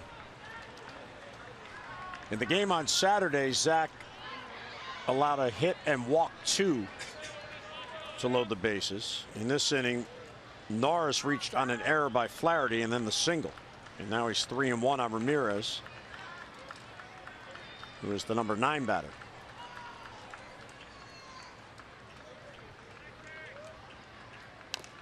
Fouls it off. Just did get a piece. 3-2.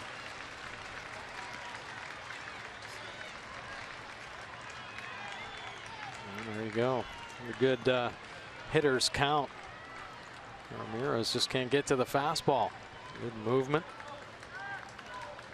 Zach proving time and time again that if he just goes to the middle of the plate with his heater, just let that natural movement take charge, good things typically happen.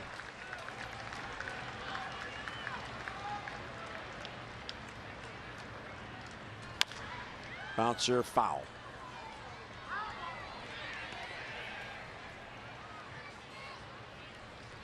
So another long Padre at bat. Ramirez about to see the 7th pitch in this at bat.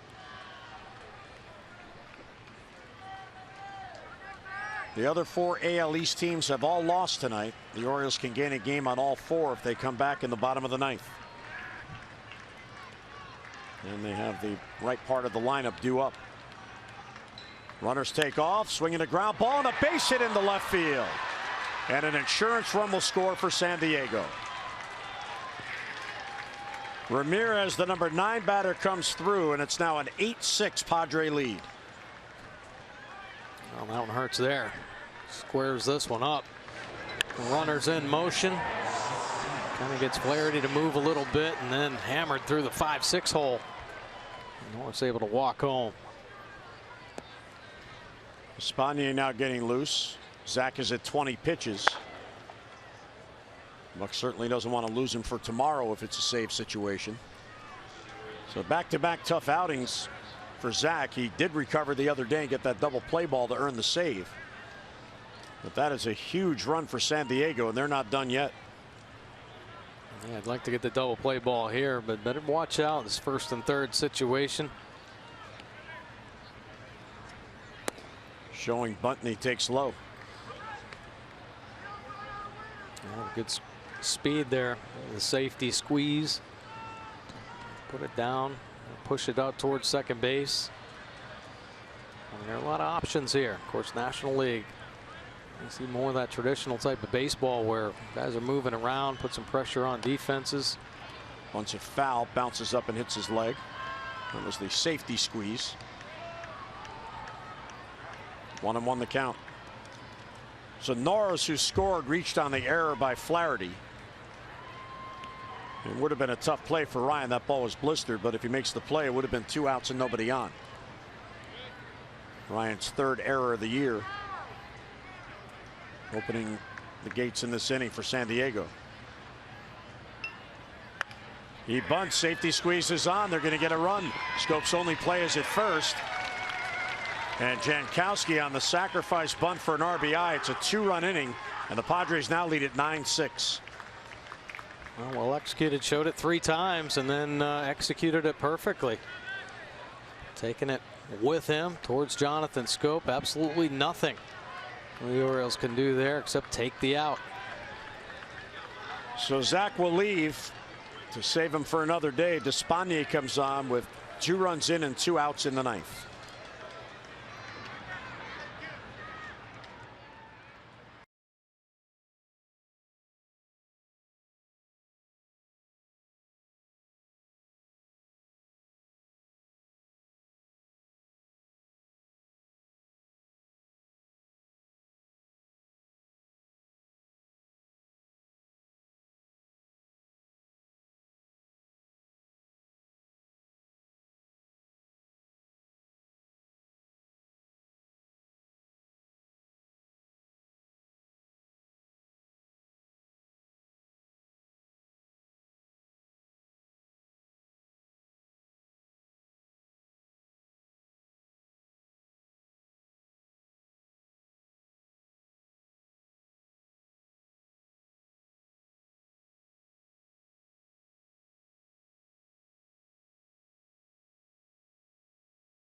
And Zach Britton couldn't get it done there. Too many pitches thrown. Need to save him for another day.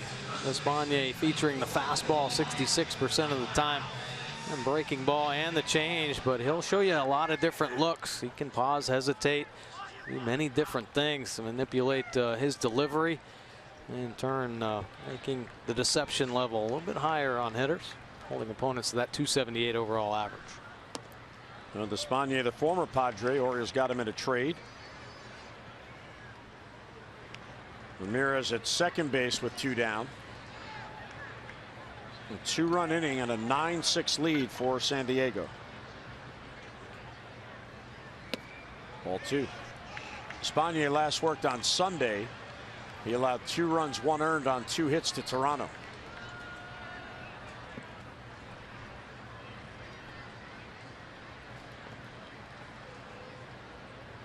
Well, he was a candidate to start tomorrow, so there goes that. Bundy was a candidate. He pitched 3 innings last night, so there goes that. So unless the Orioles bring up a reliever or a starter from the minors, the only other option out of the bullpen is Ubaldo, who certainly is stretched out. And he hasn't worked since Friday. Well, you need some help anyway. Wednesday would be his day to pitch anyway. Yeah, I think Ubaldo's the front runner.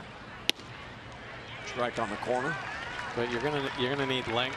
They're gonna definitely bring up an arm, maybe even 2. Yeah, we still don't know what's going on with Dunsing. There's Ubaldo in the bullpen. We're seeing Dr. Jacobs with some elbow discomfort. And ball 4 to prolong the inning.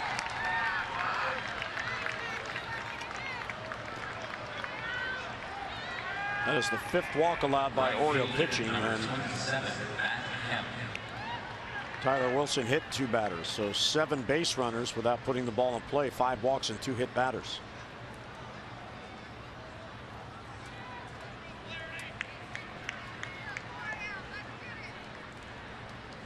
Here's Matt Kemp, who's had a huge night. And his night continues. Base hit past the dive of Jonathan Schoop. Here's Ramirez to score. Myers goes to third, and it's 10-6 San Diego.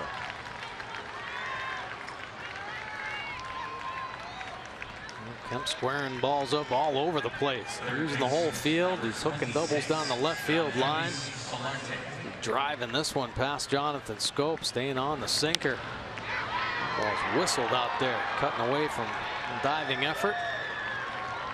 San Diego now has 15 base hits, and they lead it 10-6.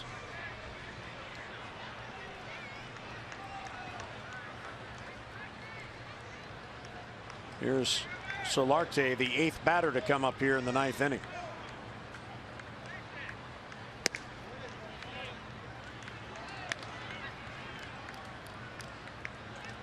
So San Diego's had a 2-run 4th, a 4-run 7th, and now a 3-run 9th to build their lead. Broken back ground ball to second. Scope plays the hop. They'll get Solarte, and the inning ends. And a big cushion inning for San Diego. If they get 3, we go to the bottom of the 9th. 10-6 Padres.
On fire in June at the plate, and they've continued it. 10 runs on 15 hits, and the best batting average in the National League in June. They're going to add to that.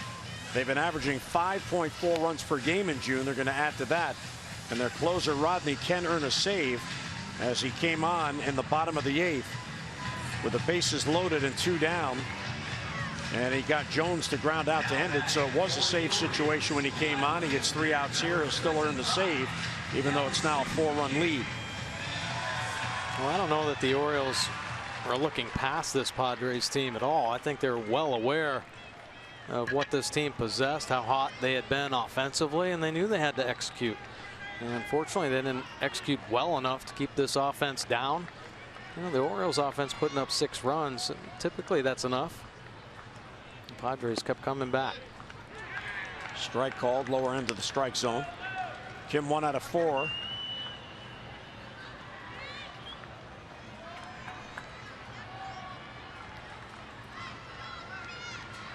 Scope would bat 4th this inning if it gets that far.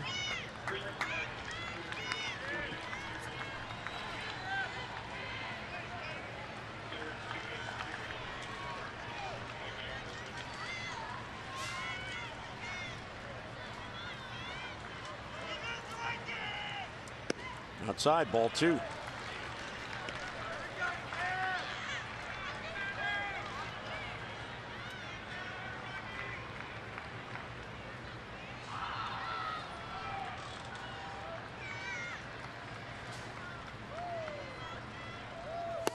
Ball 3.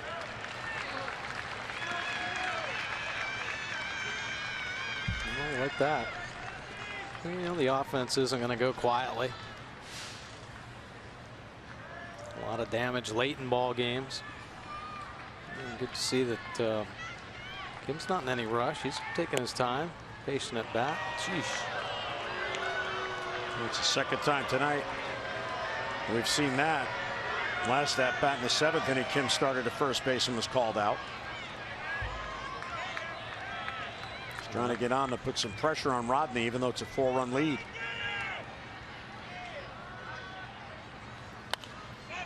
Popped up back of the plate. And back in the grandstand below. Nice catch by a fan.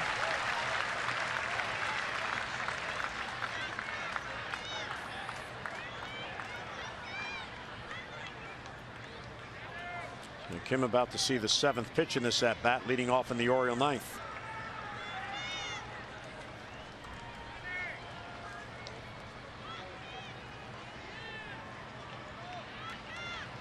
And he walked him. Well, leadoff walk. So sometimes that can encourage a team. Rodney a bit frustrated.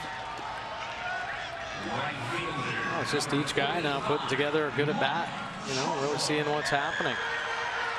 The manager there going over the matchups. Potential if Rodney ends up throwing too many pitches to move him out of there. Trumbo is hitless on the night, 0 for 4. And a strike.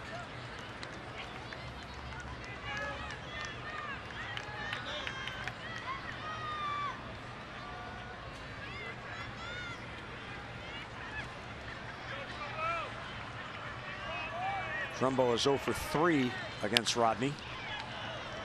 And falls behind, no balls and 2 strikes.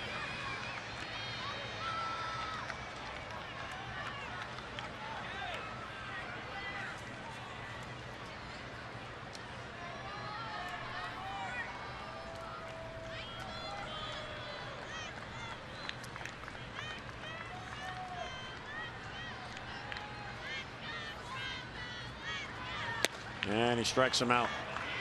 Trumbo has struck out 3 times tonight. He's 0 for 5 and 1 away. And a big fastball there. 96 miles an hour painted away.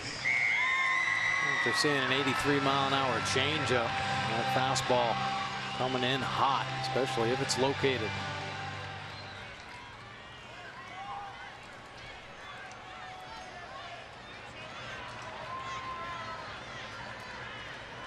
Rodney and Trumbo were teammates last year in Seattle, and he just struck him out. Davis, a base hit, looping into right field. That'll send Kim to third and Chris to second. Second and third and 1 down.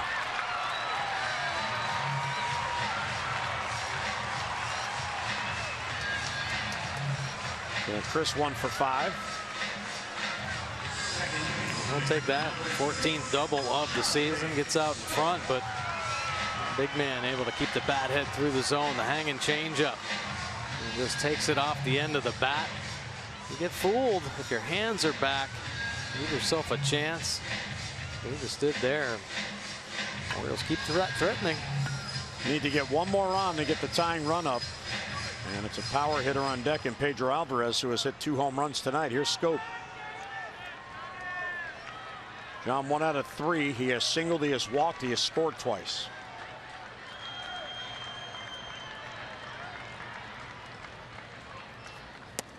Swing and a miss at the changeup.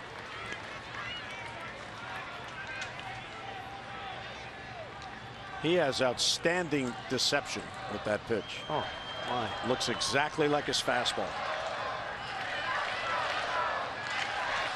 That's a great arm sell. Incredible arm speed. Same pitch, same result, 0-2. Almost looks like the faster his arm comes through, the slower the ball comes out. That changeup 83 miles an hour.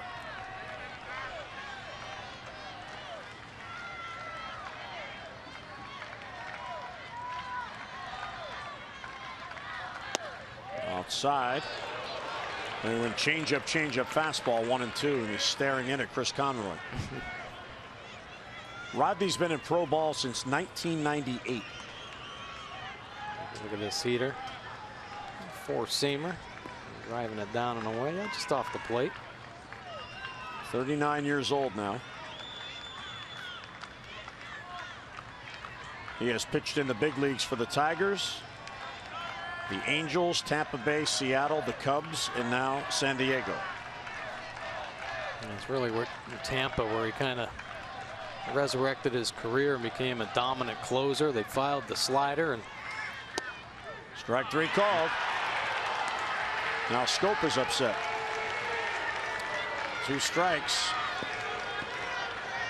Let's take a look. The borderline pitch that Rodney's a little upset on. He brings it back over the plate a little bit more, but it's down a little bit lower. See where it goes, the knee, well below the knees.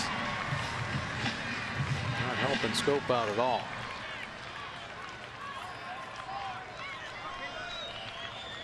So 2 down with 2 on. Here's Pedro Alvarez, a pair of 2-run home runs. He has also grounded out and flied out. Swings through the changeup, 0-1.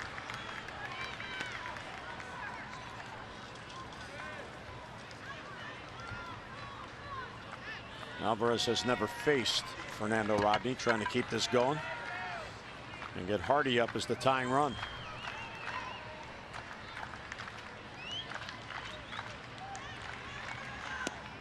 Outside, 1-1.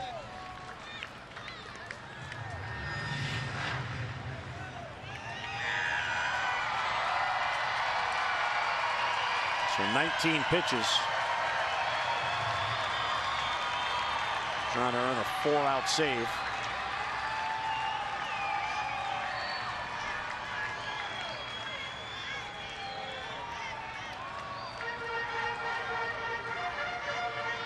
It's only got 2 pitches, right? Fastball and a changeup. Yep. That's it. Must be location. And he sells it. And a bouncer to first. That is a fair ball, and it gets through Myers, and everybody's safe, and the game continues. Kim scores. It's 10-7, and the tying run does come to the plate. Wow. Might have hit the base. Alvarez, good clean living here. You see it bouncing down the line. It catches the top of the base. Does a little super ball on Myers. And gets away. Kirby there to say stay on the base. Yeah. Orioles continue to threaten. So much damage done with 2 outs. There we go. Jim Henneman has ruled base hit RBI due to the fact the ball hit the base. He's not penalizing Myers. So here's Hardy representing the tying run. Hardy has not hit a home run since April 12th, prior to going on the disabled list following the foul ball off his foot on May 1st. He has 2 home runs. They both came in the same game at Fenway Park, down the right field line by the pesky pole. Yeah. They're thinking of renaming that pesky pole, I think.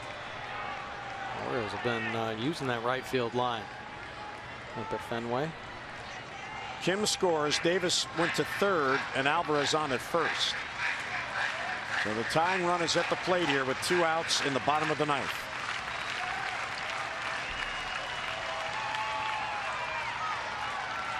Flaherty would bat next if Hardy keeps it going.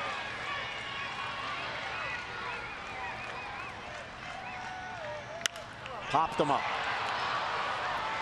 Shortstop Ramirez, shallow left. He has it for the out. The Padres grab the opener of this 2-game series as they pound out 15 base hits, score 10 runs, and win it by the final of 10-7. Well, we hope you can join us tomorrow, the finale of this 2-game series against San Diego. Orioles have not announced their starter. The Padres will send Eric Johnson. Our coverage on MASN begins at 6:30 with those extra presented by Southwest, and then game coverage at 7 o'clock. And now for Mike Bordick and our entire hardworking crew, Jim Hunter saying so long from Camden Yards, where the Padres win at our final score, San Diego 10, Baltimore 7. Tonight's telecast, a MASN presentation. Tom and Rick goes extra comes your way right now.